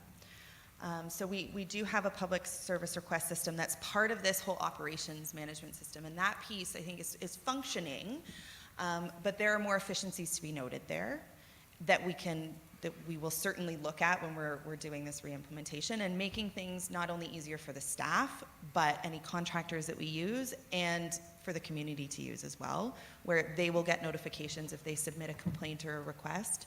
They will get notifications as the progress goes along. So we can build all of that right into the system. Okay, thank you. Deputy Mayor Armour. Thanks, Chair Morrison. Quick question, a couple actually. The $71,000 for the laptops. Now, so if we don't buy the tough books, we use the $71,000 to purchase tablets. Did I get that right? Yeah, so through you, Chair Morrison. So yeah, as it's noted in the budget, it is for rugged laptops at this point. But there is a potential where we might not need rugged laptops. We may be able to go with something a little smaller, and ideally with the ability to take pictures. So that's why we're looking at options for tablets or phones even. Because with this operations management system, there's an app that is much more user-friendly for our staff to be able to use and input their time and log deficiencies and all of that stuff. So the ability to use the app and to take pictures is really important. So that's something that staff are discussing internally and which route we can go. And it might be a combination of things depending on the specific vehicle that it needs to go into. Follow up? Keep going? What's that? So keep going. So actually, I have a question for our roads manager. How do you see this working for your service, for your team? Thank you for the question. It definitely is going to improve our efficiencies and, as Reva noted, reduce our liabilities, track all of our operations. The benefits to this program are multi-layered. It's going to be a blessing for us to be able to do all these things somewhat automatically as opposed to what we're doing now manually and slower. Okay, and last follow-up, and then Councillor Renwick. Just one more. Okay, who's going to train everybody on this stuff? Who's the trainer? Do we have to bring somebody in to do training, or can we do it internally? I'll have Director Frame speak to that. So thank you, Chair Morrison. So in large part, I will be training the users of the system. So I've already started going to Medill, and I've been, in operation or in discussions with our operations manager and our lead hands about the project. And I've already started developing sort of an implementation rollout plan for our staff where we're going to tackle it from a whole bunch of different angles. The administrative staff in operations will be part of the implementation team, and they will receive administrative level training directly from the software provider. So they'll be part of, like, what I'm getting trained on, they will also be trained on. So we will have several people with the ability to administer the software and to make changes on the fly. So yeah, we're working on an implementation and training plan that, largely will be done internally. We don't want to, we want this to be a very collaborative approach to implementation, and we want the roads crews to be very actively involved in using the system, and ideally, the whole point of the system is to make their lives easier. Okay, perfect. Councillor Renwick. Thank you, and thank you, Director Reva, sorry. This was, it was a lot to wrap my head around, for sure, and I'm sure, I don't know if other councillors found that as well, but thank you for clarifying it. And I understand that we are spending the $70,000 to get the rugged laptops. I understand that the systems, hold on a sec. The operation management system from 2021 that was paid for, we stopped using it because we didn't have the laptops to input the information. So nobody in roads or anything had any kind of device to input hours or anything like that. Okay, that shocks me, but okay. So, and I don't mean to be flippant, but I'm just questioning, we are now going to potentially spend $34,000 that wasn't budgeted on a system that we had in place, but we really didn't have the equipment to do the thing. And then, on top of all this, I found the roads needs study that was done by Tulloch that we spent, thousands of dollars on, that has all this information about roads, but we're not using it now? So what do we do if, I'm not really in favor of spending more money that we don't have, that we haven't allocated for. So what do we do if we don't go ahead with this? Where does the system, what happens if we don't do this? So through you, Chair Morrison. Oops, sorry. So with respect to the roads needs study, so that data doesn't go, it doesn't just go away. That data is put into our asset management system. Okay. However, it's a point in time, and it's, every 3, 4, 5 years, right? So all of that data goes into assessing our conditions at that time. What the operations management system will do through the work order process is track, okay, this specific section of road has had this many potholes over this amount of time. Maybe we should look at that. Why is it getting so many potholes? Maybe we need to redo that piece of road, right? It will provide an extra layer of data that we can use then in planning to say, you know what, the risk of this road is a lot higher because we've had a lot of issues. Similarly, with a piece of fleet, we'll be able to tell, we've spent this much money on this specific piece of fleet in the last 5 years. We should maybe look at replacing this, or like what's going on with this piece of fleet. It just gives us a lot better information to work with and manage our assets, which we don't currently have. So originally with the implementation in 2021, we did not have devices. So what's happening right now is, and what did happen when we first implemented the system, is our operations staff fill out manual timesheets. We are not using the electronic timesheet piece because we didn't have the ability for them to enter it electronically. So they fill out manual timesheets, and then we spend a lot of administrative time having to input that information into the financial system. What this would do is it eliminates all of that administrative time. So the operators are going to spend time, whether they're doing their timesheet on paper or doing it in the system, they need to spend time to do their timesheets. So that doesn't go away. What goes away is double recording it, essentially. So there is an integration where the time can go into the system, and we pull an Excel file from the operations system, which then can get imported into our financial system. So it takes all of that administrative time out, and that's dozens and dozens and dozens of hours every month. So ideally, the $34,000 coming out of the corporate software reserve, that's worst case scenario. So I am really going to do my absolute best to try and get as much savings as we possibly can, not just in the rugged laptops, but in other projects throughout the budget, so that we don't have to take that out of the corporate software reserve. That's not my goal, but we have to plan for worst case in the report, because I can't guarantee we're going to have X number of savings at this point. Thank you. Okay, thank you. I'll go to Councillor Clark and then Mayor Alcock. Thanks, Chair Morrison. I'm going to agree with a lot of Councillor Renwick's comments on this. This is an expense that's outside of the budget that was approved for 2024, and like our director just mentioned, there are going to be some unknown factors that we don't know for sure. So I feel it can wait till the 2025 budget until staff are able to work the details out for the project.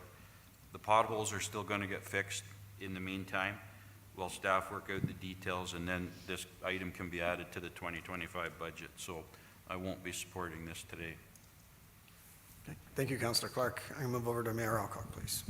Thank you, Chair Morrison. And a number of comments have been made about this. This was a particularly complicated report for me. I had to reread it a few times and then have a separate explanation, which was very helpful. Thank you. First response to Councillor Clark and Renwick's comments about, I also had that view of this is outside, and once again, why are we doing this? But one thing, in talking to our director, I really appreciate the work that you've put in changing the scope. So we're looking at 3 potential projects, 2 that were approved in the budget. And we did, in our budget deliberations, assume that we could do it internally, which is what you're talking about. And in fact, now that looking at the project that we did approve, the laptops and the other one, whatever the other one was, and that it's actually not easy to implement those 2 approved in our 2024 budget, to do that without this 3rd component. So I started getting my head around that, and then thought the same thing about worst case scenario, $34,200. And it's not chump change that we're putting that on top of. Having said that, it is a worst case scenario. And it's coming from a reserve that is to be used for exactly this kind of thing, which is IT and IT enhancement. So it's not, to me, a stretch to take it from that, but I will ask the director to one more time talk about how you arrive at worst case scenario 34,000 and what, not the best case, well, maybe the best case. Where might that land? So through you, Chair Morrison, so the $34,200, it's just a math calculation. So the quote that we received to re-implement from the service provider to re-implement the work order system, and I have worked with them a lot to get that number down to something that is, you know, bare bones, what we absolutely have to have. So that, including the non-refundable part of the HST, is $50,100. We will get savings from the change in scope of that road patrol data collection unit. So implementing the route patrol, we are going to get savings of $15,900. So the leftover is $34,200. That's the worst case. That's not factoring in any savings that we will likely get from the Rugged Laptops project. At this point, until we have completed a fulsome assessment, a needs assessment, based on the number of vehicles, the types of vehicles, and the specific people who are going to be using them, until we do that needs assessment, I can't tell you reliably what that savings is going to be, which is why the $34,000 is worst case. Best case, and what I am aiming for, is that we don't have to take anything out of the corporate software reserve. Because I really don't want to. So I am going to try my absolute darndest to make sure that that doesn't need to happen. However, we do need to plan worst case. Okay, follow up? Very quick. Thank you for that. So going back to the question, what if we made this decision in 2 months? Would that give you time to figure out whether or not we need the 34,000? How would that time? So the problem with waiting to do this is then we have less data for asset management purposes. From a risk management perspective, we are not consolidating all of that data collection and making sure that it's all in one spot and we're documenting things kind of in one system. From an asset management perspective, it's 2 months less data that we have to help substantiate our proposed levels of service that we are required to do per the asset management regulation.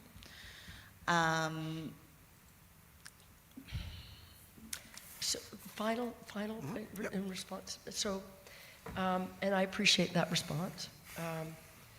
But if council rejected it today, then we'd still have to collect data. And we'd still be collecting data, just not the most efficient way. So I hear what you're saying about risk, and I maybe we need a little more explanation on that. But there's part of me that thinks it would be, if you needed a little more time to fill in that blank about how much we will require taking out of that reserve, there's part of me that feels, why don't we give you that time? Unless you would like to respond on risk. I think, from my perspective, the data collection piece of it is more for asset management purposes, where we need that data to substantiate our asset management plan. And we do not currently have any system in place to be able to collect that data and use it. So delaying by 2 months is not going to save us any more money by delaying it 2 months. The way that we've provided the recommendation is that so taking out of the reserve is the last resort. Any savings that we get, whether it's 5,000 or 30,000, that's not going to change over the next 2 months. And we're still going to use that savings to help implement this system. So it's sort of delaying the collection of that data. Okay, thank you. Okay, Councillor Cloutier and Councillor Fitzgerald. I think we we see some of our employees with the smaller, actually, Councillor just said like the ones that Chris Nagy has, the smaller rugged ones. Okay, we could probably save some money by using that type of technology. I know the 34,000 is the worst case scenario. So when somebody's dealing with worst case scenario, employees seem to drill down and try and get it, not hit that they're more aware of the situation. And I think in this case, the employees are aware of the situation of where it's not a budgeted item and that they do have to save money and it's coming out of a reserve that we don't want to use, but it's there as the mayor pointed out to it. And efficiency, you can't put a dollar figure on efficiencies. So the sooner we get more efficient, the sooner we can start saving more money and streamline our operations. And in the long run, you start looking at the employees' hours that I know it's hard to track in this, but when you start doing efficiency in employees' hours, doing timesheets and sitting down and making reports, you know, where's the cost there? Where's the cost there? It's a savings that it's hard to track, but I think with this system and the sooner we implement it, the better it is. We have it for a reason, so let's use it. Thank you, Councillor Cloutier. We'll go to Councillor Fitzgerald. Thanks for that, Councillor Cloutier. I agree with a lot that you've said. I had the fortune to review this product and discuss with one of the company representatives at the Good Roads Convention. And for me, it seemed to be a thing that would be of huge benefit to efficiency of time and management of situations that, you know, does one person see that pothole on Tuesday and then someone else sees it on Thursday? Doesn't mean it gets fixed. And have we checked the progress of it? When does it need to be fixed? Well, that's fine right now. So I think in a matter of efficiency and in a matter of, I would say, taxpayer satisfaction, this is of great benefit to our operations. I think that the onset of the cost seems to be a little disparaging. That's not a budgeted item, but that's what our reserves are for. And I'm going to have to support it. So I just feel that strongly about the efficiency it will create. Thank you, Councillor Fitzgerald. And as Chair of Operations Committee, that's very valuable information. Any other questions from Council at the moment? Deputy Mayor Armour. Thanks very much. Probably just more of a follow-up. So right now, Public Works fill the timesheets out, and then timesheets are submitted, and then someone in payroll has to take that data and enter it into a program to get the paycheck. So with this new program, they can put it right in the tablet. It would send it through and populate the system. Then someone just has to review it to make sure it's accurate. Is that right?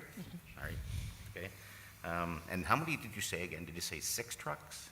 Is that what I thought you said? So the original, sorry, through you, Chair Morrison, the original road patrol data collection unit project was for 6 cameras. So the rugged laptops projects, that's where we need to have a discussion with our operations team and our IT department on, okay, are we putting devices in every vehicle? Does it only need to go in certain vehicles? Because in large part, the reason for the devices is not only to take pictures of deficiencies and when they're fixed, but also to record their time and their material usage. So that's going to be part of the discussion. And, you know, it might be that some vehicles only need phones, some need tablets, some might need laptops. But that is certainly a discussion that we have started to have, and how can we sort of get the most bang for our buck? Right. So I just quickly Googled rugged laptops from Panasonic, and they're $5,900 each. And you have $71,000, I think, in that line right now. So I think you could probably buy a lot of phones and tablets, I mean, for that, and rugged laptops. Anyhow, just a comment. So there's some savings probably right there. Yes. Any other comments? I guess I'll make a couple of comments. I've had the chair agenda review. I had the benefit of digging in a bit deeper, of course, with Director Frame, and I am with Councillor Clark 1,000% in the sense that as the chair of Finance Corporate Service, I don't want to get to the next budget cycle and then be caught flat-footed and have other requests needed, and then all of a sudden we can't do things that we really need to do because we did something today that maybe wasn't as important as those things down the road. However, this situation to me is something I think it raises the level of service to our taxpayer. It improves efficiency. A system like this, though, is only as good as its implementation and its adoption. But I believe the two people that would be running this in Colleen and Riva would not settle for anything but perfection on the adoption and implementation of this program. So I think as far as to Councilor Renwick's point earlier about the fact that something was brought in and it didn't quite fly, I don't think that's going to happen this time. And looking at your faces, I think we have that commitment. So I guess I have one question of Director McKenzie. This reserve fund, can you tell me what's in the reserve fund at the moment? And does anybody know of any projects that they're contemplating or is in the works that is going to come forward that needs that funds other than this one?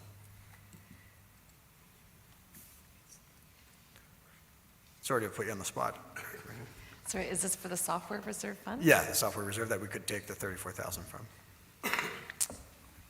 I don't know if there's anything that has been approved by council yet to go through this reserve fund. We will have an accounting software project probably in the next 5 years that will come out of this, but that's the only thing I'm aware of. I'm just trying to get the number for the reserve. Yeah, and while you're bringing that up, I'll give you some leeway. The other thing that did come up at the chair's agenda review is that there is a possibility, only a possibility, and it has been discussed, that this system could replace our needs for a roads needs study. It's not guaranteed, but if we have this much analysis and this much data, we could get to the point where we don't have to pay an outside consultant to do a roads needs study. So something to consider when you're considering your vote. Wow. That's something, yep. Go to Manager McDonald. Thank you, Chair. I just thought if I had the opportunity, I would weigh in a little bit to express just one example of how the data gathered would help us all make more informed decisions. So, for example, if we have a road that's we know is on the forecast for being refurbished or completely reconstructed, if we can say to council, give them valuable information such as, over the past 2 years, we've spent X number of dollars filling potholes on this road. I think that would go a long way, and that's just one small example, in just giving us the valuable information and yourselves in order to make those decisions. So right now we could say to you, X road we spent quite a bit of time on filling potholes over the last 4 years. Mm-hmm. But to actually assign a dollar value and or an hours and material, that paints such a more clear picture of we're going to save this when the road is reconstructed. So I think having that information at our fingertips, you would find extremely useful when it comes down to making those types of budget decisions. Okay, that's valuable. So we're looking at, as Mayor Alcock alluded to, 34,000 is not chump change. It's a lot of money. But the level of improvement to our service levels is significant, right? The payoff sounds like it's there. Director McKenzie, do you have some information for us? Yep. So we do budget $50,000 annually into this reserve, and after taking out the money for this project, if needed, there would be still $208,000 remaining. Okay. I'm comfortable with those numbers, and that's important for us to know. And I think if I'm looking at doing anything in year, for me, it has to be very value added, and I think this meets the threshold for myself. I can only speak to myself. Any other comments or questions from council? We'll go to Councillor Renwick. If I may, thank you, Chair Morrison. Just how long do you think this would take to realize? Like, how many years would it take for us to gather this data, to have a system that we could actually look back and say, okay, we know the roads conditions are not good, or we have to change them. How long is it going to take using this system before we can look back and say, yeah, we made a smart choice? Is it a year? Is it 5 years? Is it 10 years? So through you, Chair Morrison, that's kind of hard to say exactly. It depends on what decision you're looking to make using the data. I think any data that we collect is going to be useful. So even for next year, for our asset management plan, that will help inform our proposed levels of service, even just with a year worth of data. Going forward, the more years we have of data, the better we're able to see trends and to see kind of what's going on organizationally, not just with one specific piece of a road or one specific piece of fleet. So I mean, as you go, the more years you have, the better the data is.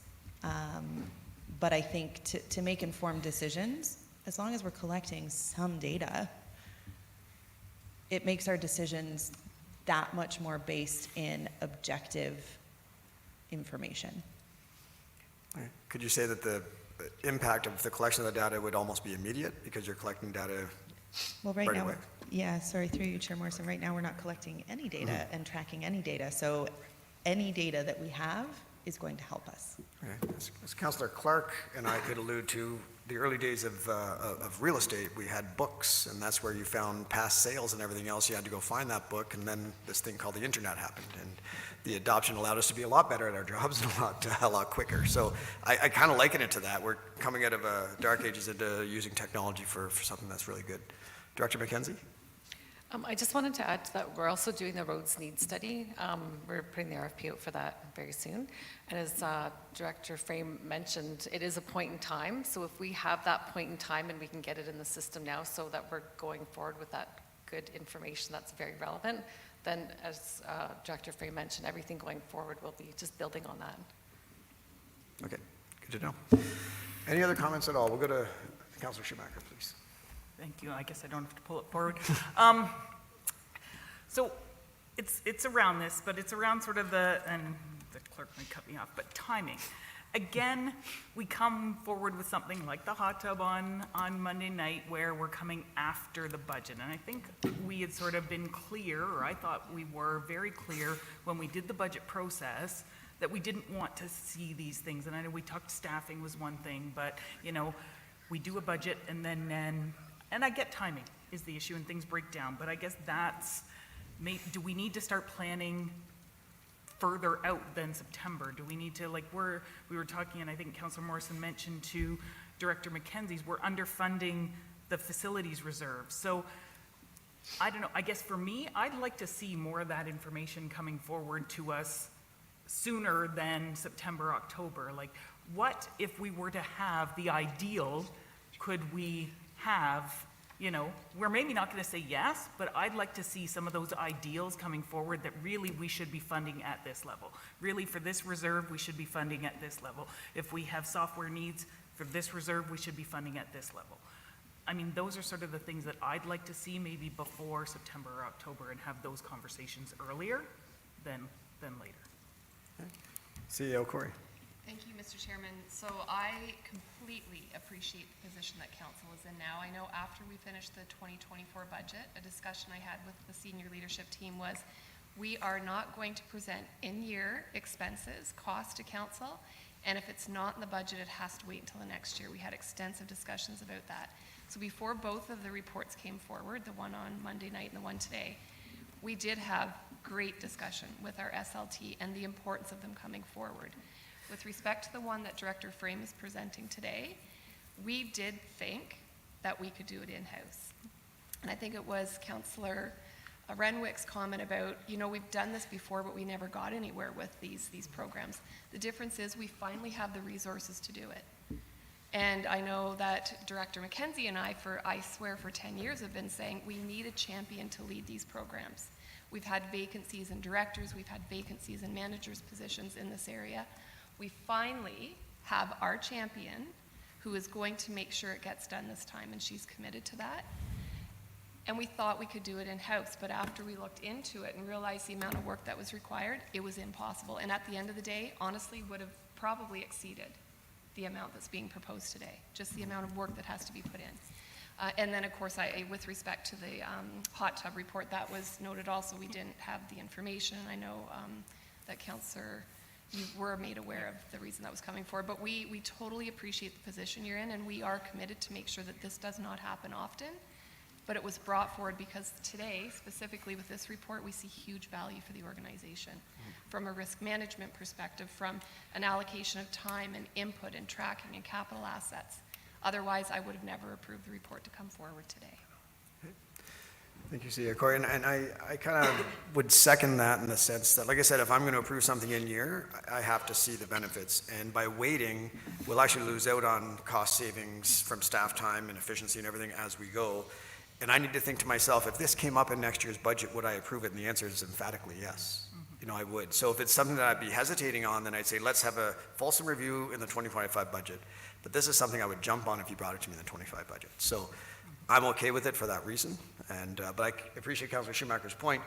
And we have had a post-budget conversation about getting some of this information out sooner. Like this has, so to your point, that is what we're working on, so that we know a lot of these projects as the year goes on, as opposed to being hit with them in September, October.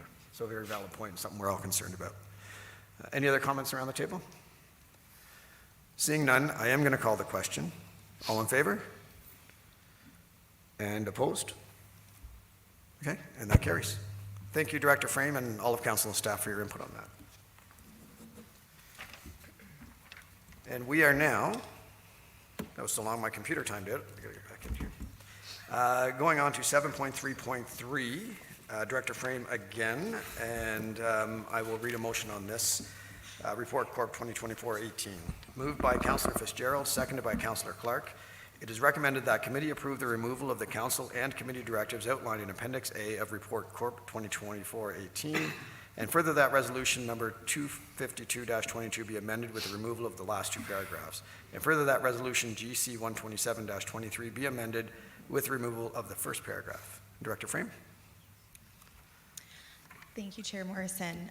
So to refresh your memory and to provide a quick explanation for members of the public that might not have seen my previous reports to Council on these directives, at each Council or committee meeting, resolutions are passed that provide direction to staff related to a wide range of matters. So these resolutions direct staff to complete projects, perform research, create programs, work with community partners on various issues, and so on and so forth.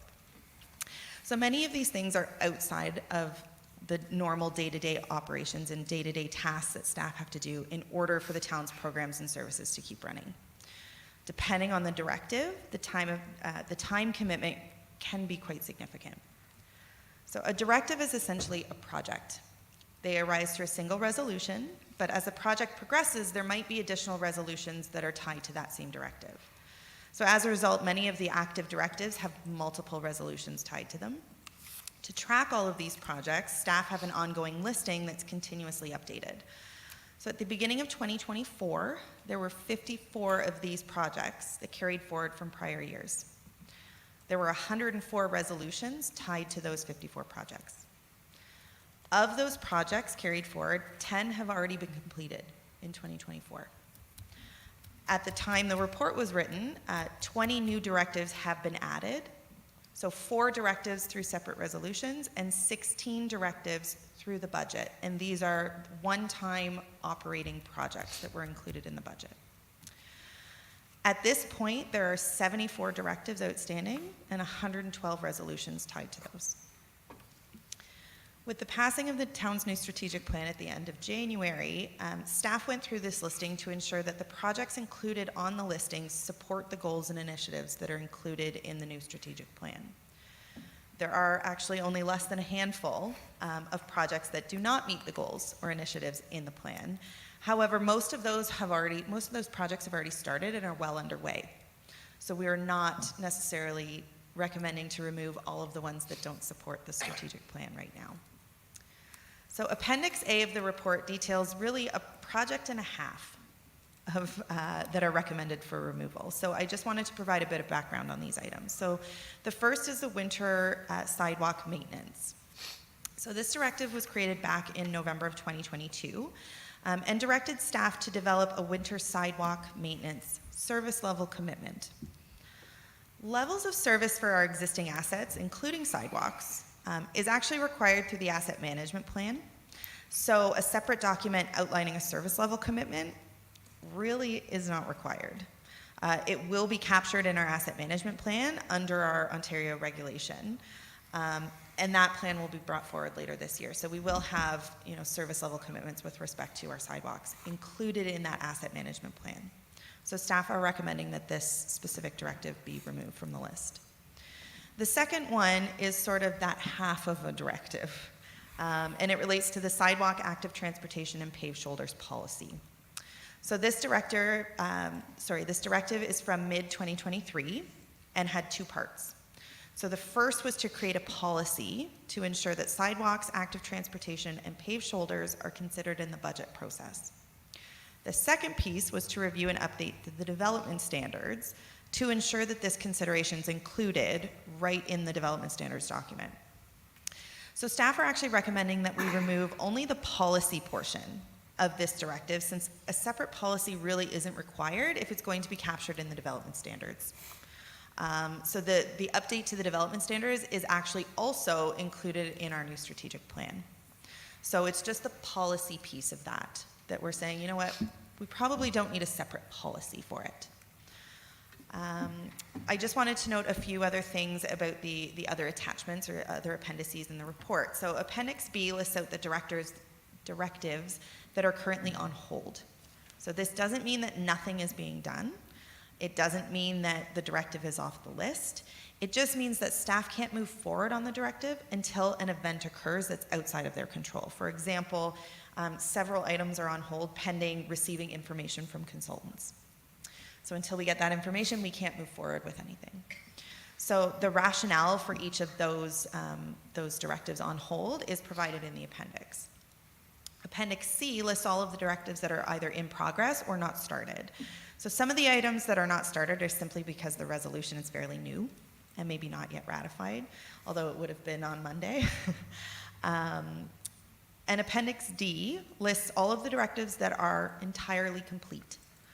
In other words, all the resolutions have been completed for that directive.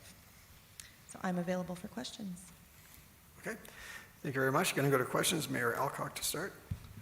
Thank you, Chair Morrison. Thanks, Reva, for the report. I certainly support the recommendation, but I do have a question. What if it appears that there are missing directives? And here's my example. There was reference in there to the ongoing discussions with MTO with respect to the more permanent part of our new walkway from Highway 60 into town, which we now have a temporary, and that's fantastic. But we have been engaged with MTO at our quarterly, it's supposed to be quarterly meetings or whatever. I think at the last meeting, we certainly talked about the petition that came forward that led to this one walkway, but it also talked about ongoing negotiations with the district and with the town planning staff with regard to Earls Road and Haynes Road and the other areas where there's high traffic and lack of pedestrian crossings, that sort of thing. And so that was part of their commitment to do an ongoing operational review of Highway 60, which is still on our plate to work with them on.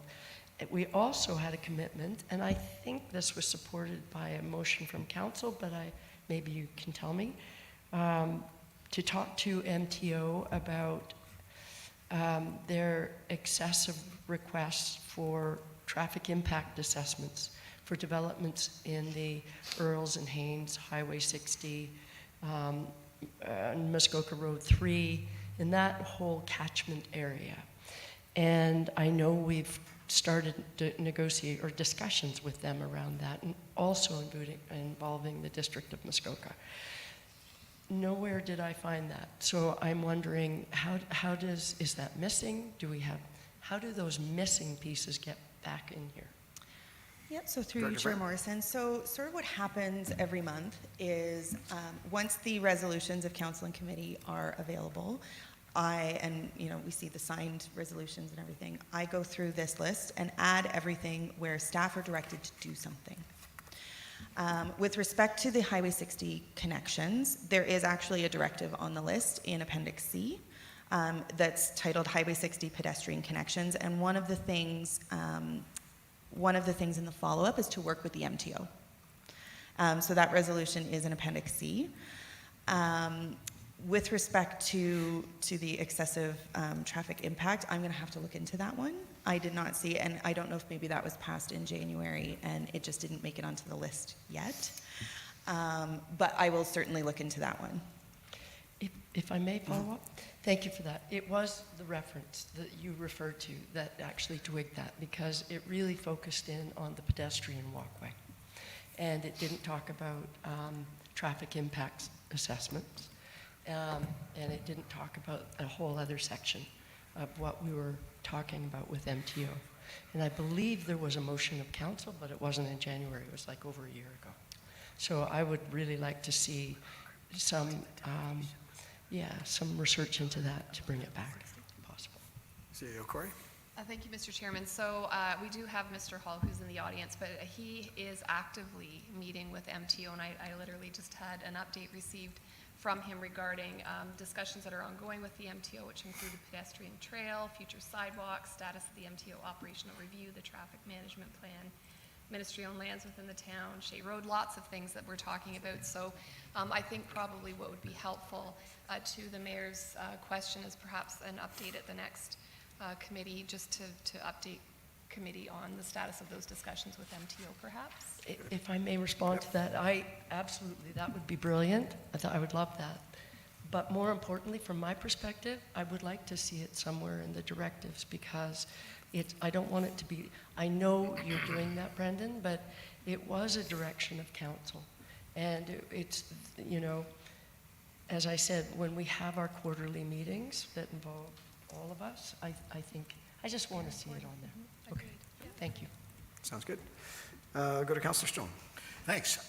This was my favorite report. I loved reading through this list and go, oh, that's right, what happened to that project? So that's not only for me, it's for the public, because this is public information here. And I don't have a question, but I would like to suggest that this list comes to council on a quarterly basis to keep us informed of where we are in all of these projects, please. Great. I think Director Frame would be okay with that. Anybody else at the council table? All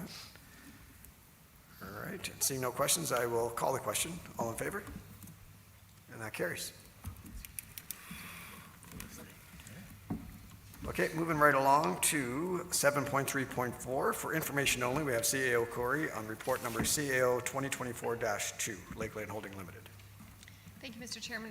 Nothing to add to the report. It's just a standard reporting from Lakeland. We do have our AGM scheduled in June, so the mayor will be able to report back on that at that time. Okay, any questions on that report? Seeing none, I'm going to pass the chair back to her worship. Thank you very much, Chair Morrison. So we're moving to the last item, well, second last, of our agenda, and that's 8.1 with regard to the deputations.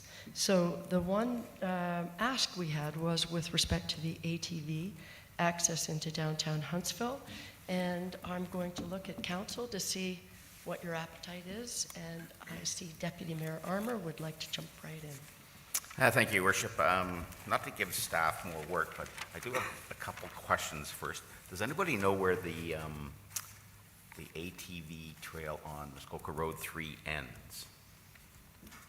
Like, I know on each road it has a beginning and end. Brandon. Brandon, I think you have to come up here, sir. You have the next item anyway, so here we go.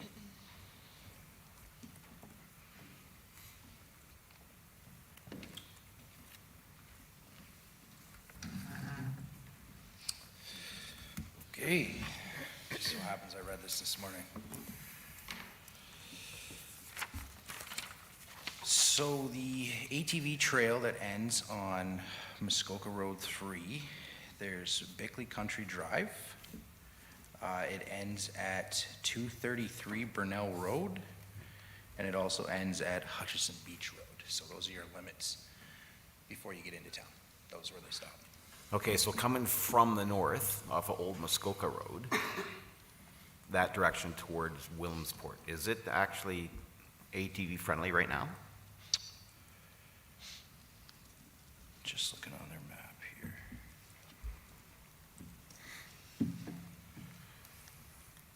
I'd have to look at that. I can respond more formally on that. It's not quite clear on their map here. Okay. So just where I was going with that, I'm thinking if the gentleman who did the deputation is up on Wasiosa, I believe, and he wants to access, I'm just thinking if maybe Old Muskoka Road does not have access to Muskoka Road 3 towards Williamsport, because that would be an easy route from that side of town. Come up Wasiosa, come down, catch it. And then he can access all those trails back in towards Billy Bear and area. There's a huge amount of trails back there. And then the second option I was thinking was actually Councillor Clouchet's idea, but coming through Kinton, I think to Howland Drive, and that would give them an opportunity to get fuel, and then coming across the highway and going down Golf Club. But I think that was presented many, many years ago to this council table, and I think we got a lot of no's from the public in that area. But I hate to give staff work to do, but I'm just wondering if we could maybe assign it to somebody to have a look at an opportunity of bringing those guys. Oh, sorry. Yeah, sorry. There is an exemption for ATVs from Highway 11 to Williamsport on Road 3. So that is exempt, but only up to Williamsport. Anything further on Road 3 from Williamsport is not exempt. Well, maybe that's the option. Maybe, I wonder if the person who did the deputations is aware of that, because that gives them lots of trails to access. It sounds like, from what I heard in his deputation, all he was looking for was an option.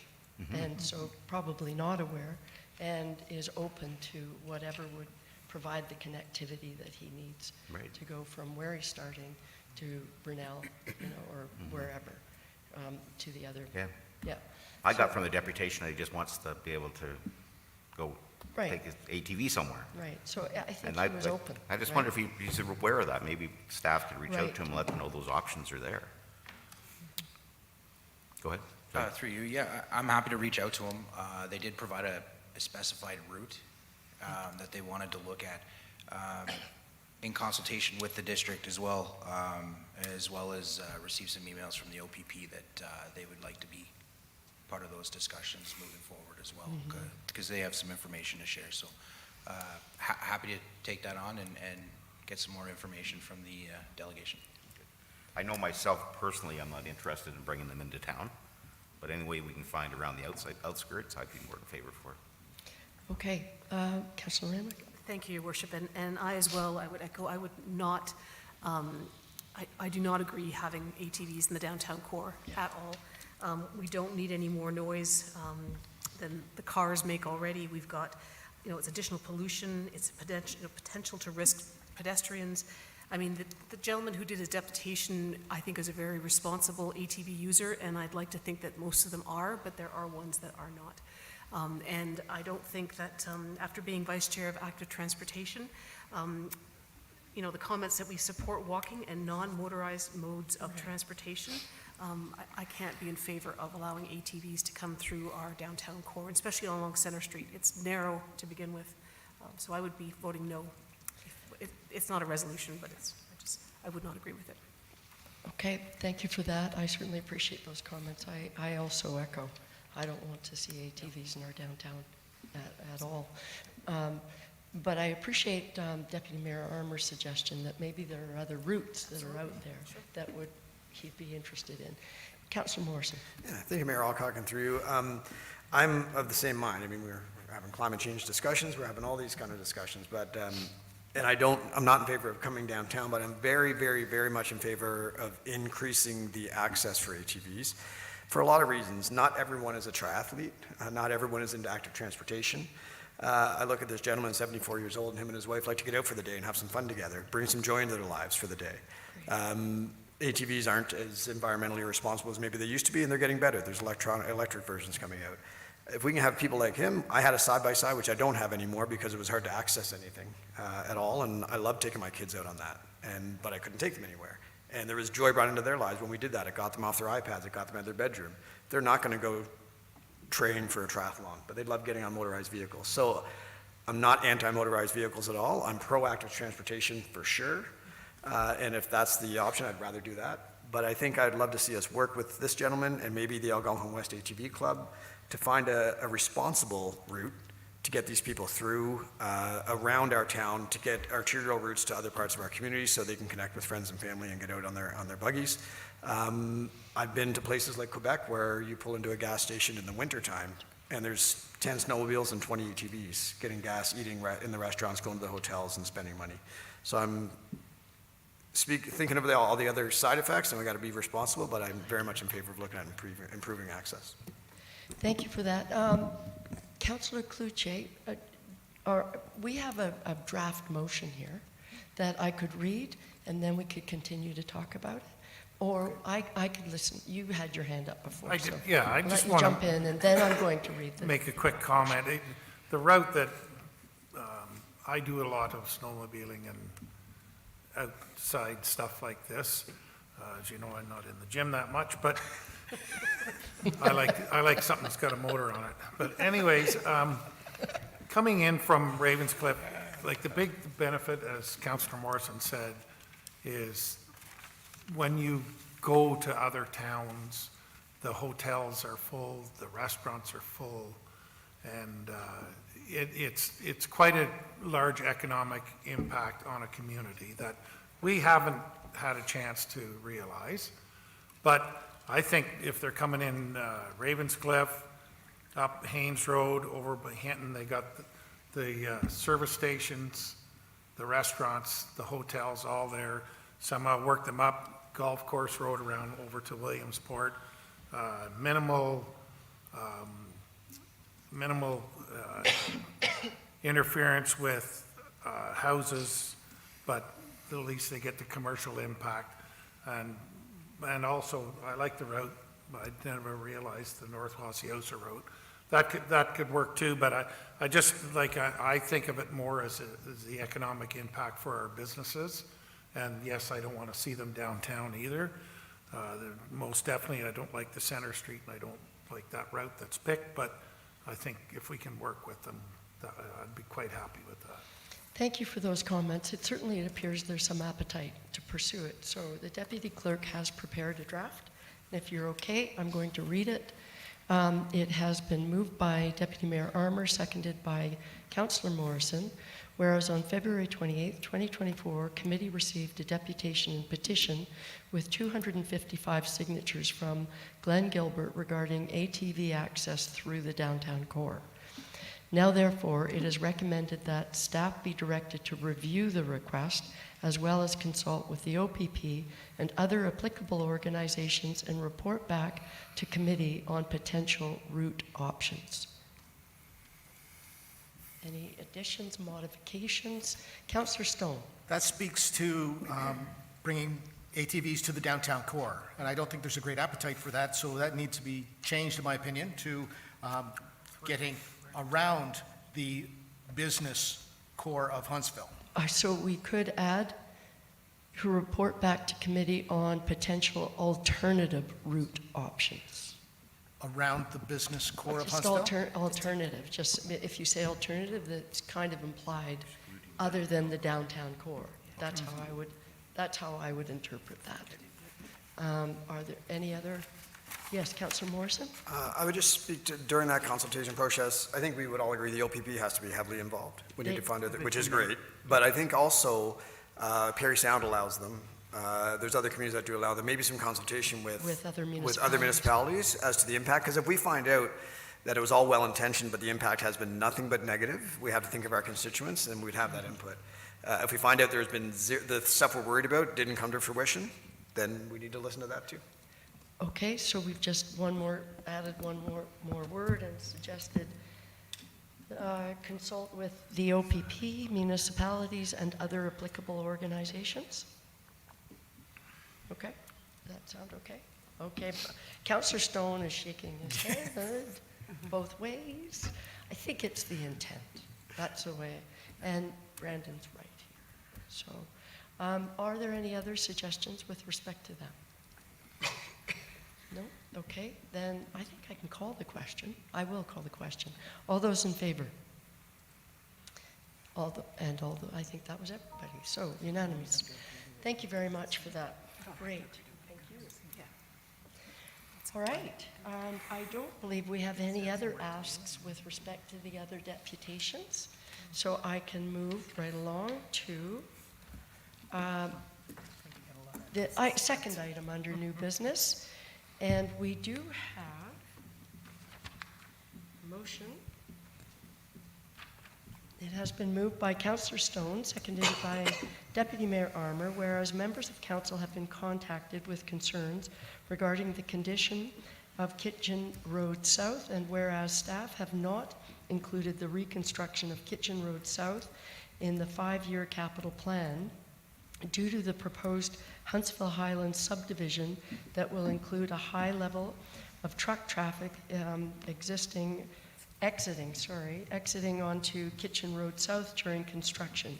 Now, therefore, it is recommended that staff be directed to bring back a report on the costs for the maintenance of Kitchen Road South from Main Street West to Cairns Crescent. Brandon, would you like to speak to this motion, please? Or would you like- Absolutely, Your Worship. A little bit of background. So Huntsville Highlands, it's a fairly large subdivision up at the south end of Kitchen Road South. Through the studies and reviews of those studies, it's been determined that from the top of the hill south on Kitchen Road to Cairns Crescent will be required to be upgraded through that development. That hill will be required to be blasted out in order to get safe access into that site. So we currently have tentative agreements with the developer to repair that section of Kitchen Road down to Cairns Crescent as part of that development through that cost sharing. So for example, if that section of road through your road needs study is rated at a 70 out of 100, the developer would be responsible for 70% of the total reconstruction costs, while the town is adhering to 30%. So that's kind of the negotiations that have been happening through the development process. They've also pointed out that they've got construction haul routes that they'd like to be using. One is Kitchen Road South out to out to Main Street West, or through Cairns Crescent and Cairns Drive. So we currently have been looking at cost recovery, reconstruction costs of those as well. I don't have a timetable of when that development's going to happen.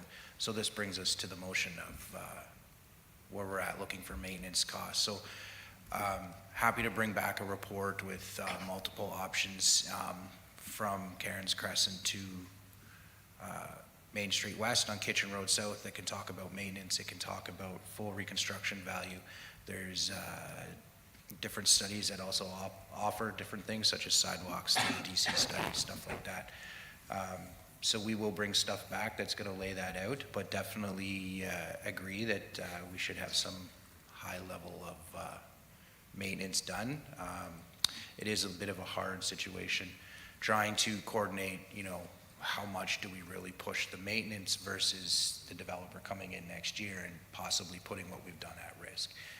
That'll be my job to try to manage that, but definitely we'll be bringing something back that's going to speak to maintenance as well as reconstruction for council's consideration. Thank you for that. If I could add, I know probably we've all been approached, but there are a number of residents on Kitchen Road who are in the new development up on the hill. And this is one of those weird situations. At one point, it was in the capital plan to do some work on the road, and then it was removed just to Brandon's point because of the proposed development at the top of the hill, which we have no idea when that's going in. And in the meantime, that road is in really rough shape. And so thus the request to Brandon that what's the best approach, how do we bring this back onto the agenda, and the different options as what's being proposed here. So it was really important to me that we bring this to council for consideration. So are there any questions with respect to this? Councillor Clark. Thank you, Mayor Alcock. Yeah, the road is absolutely terrible there. There's no doubt about that.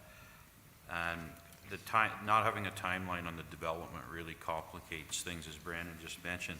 I'm just wondering if a report did come back to council with suggestions to repair the road, could we not use Cairns Crescent for the heavy traffic of trucks if the development were to go ahead? Because that way we could bypass most of the newly refurbished section of the road, and the big trucks would just be traveling on a small portion of the road.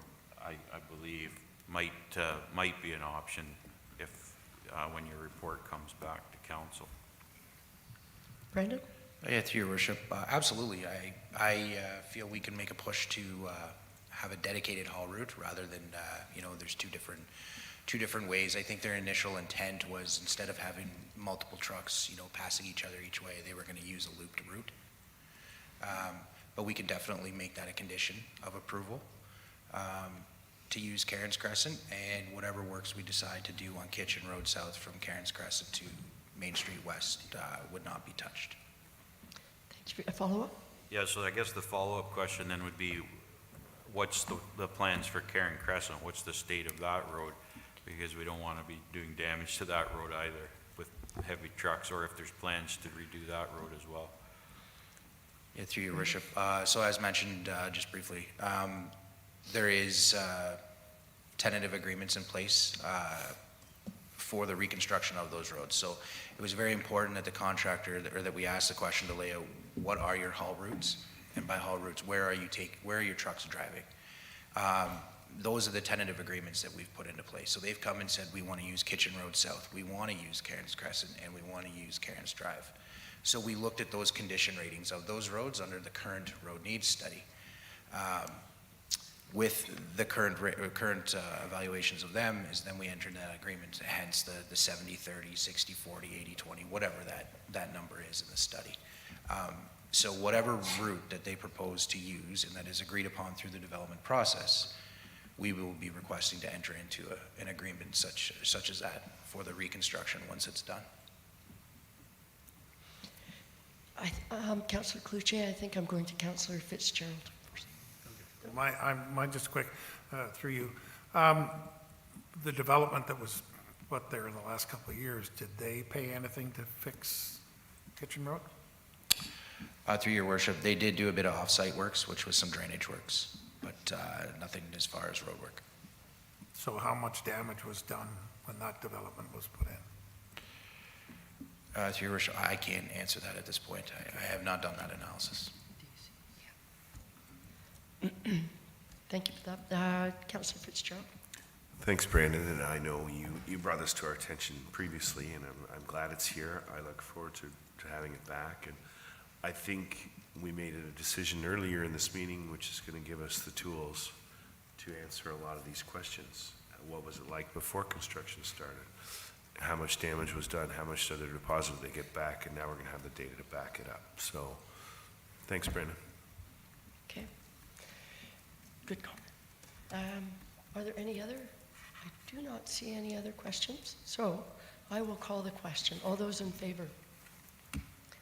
And that carries all the way around. Thank you very much for that fast turnaround, Brandon.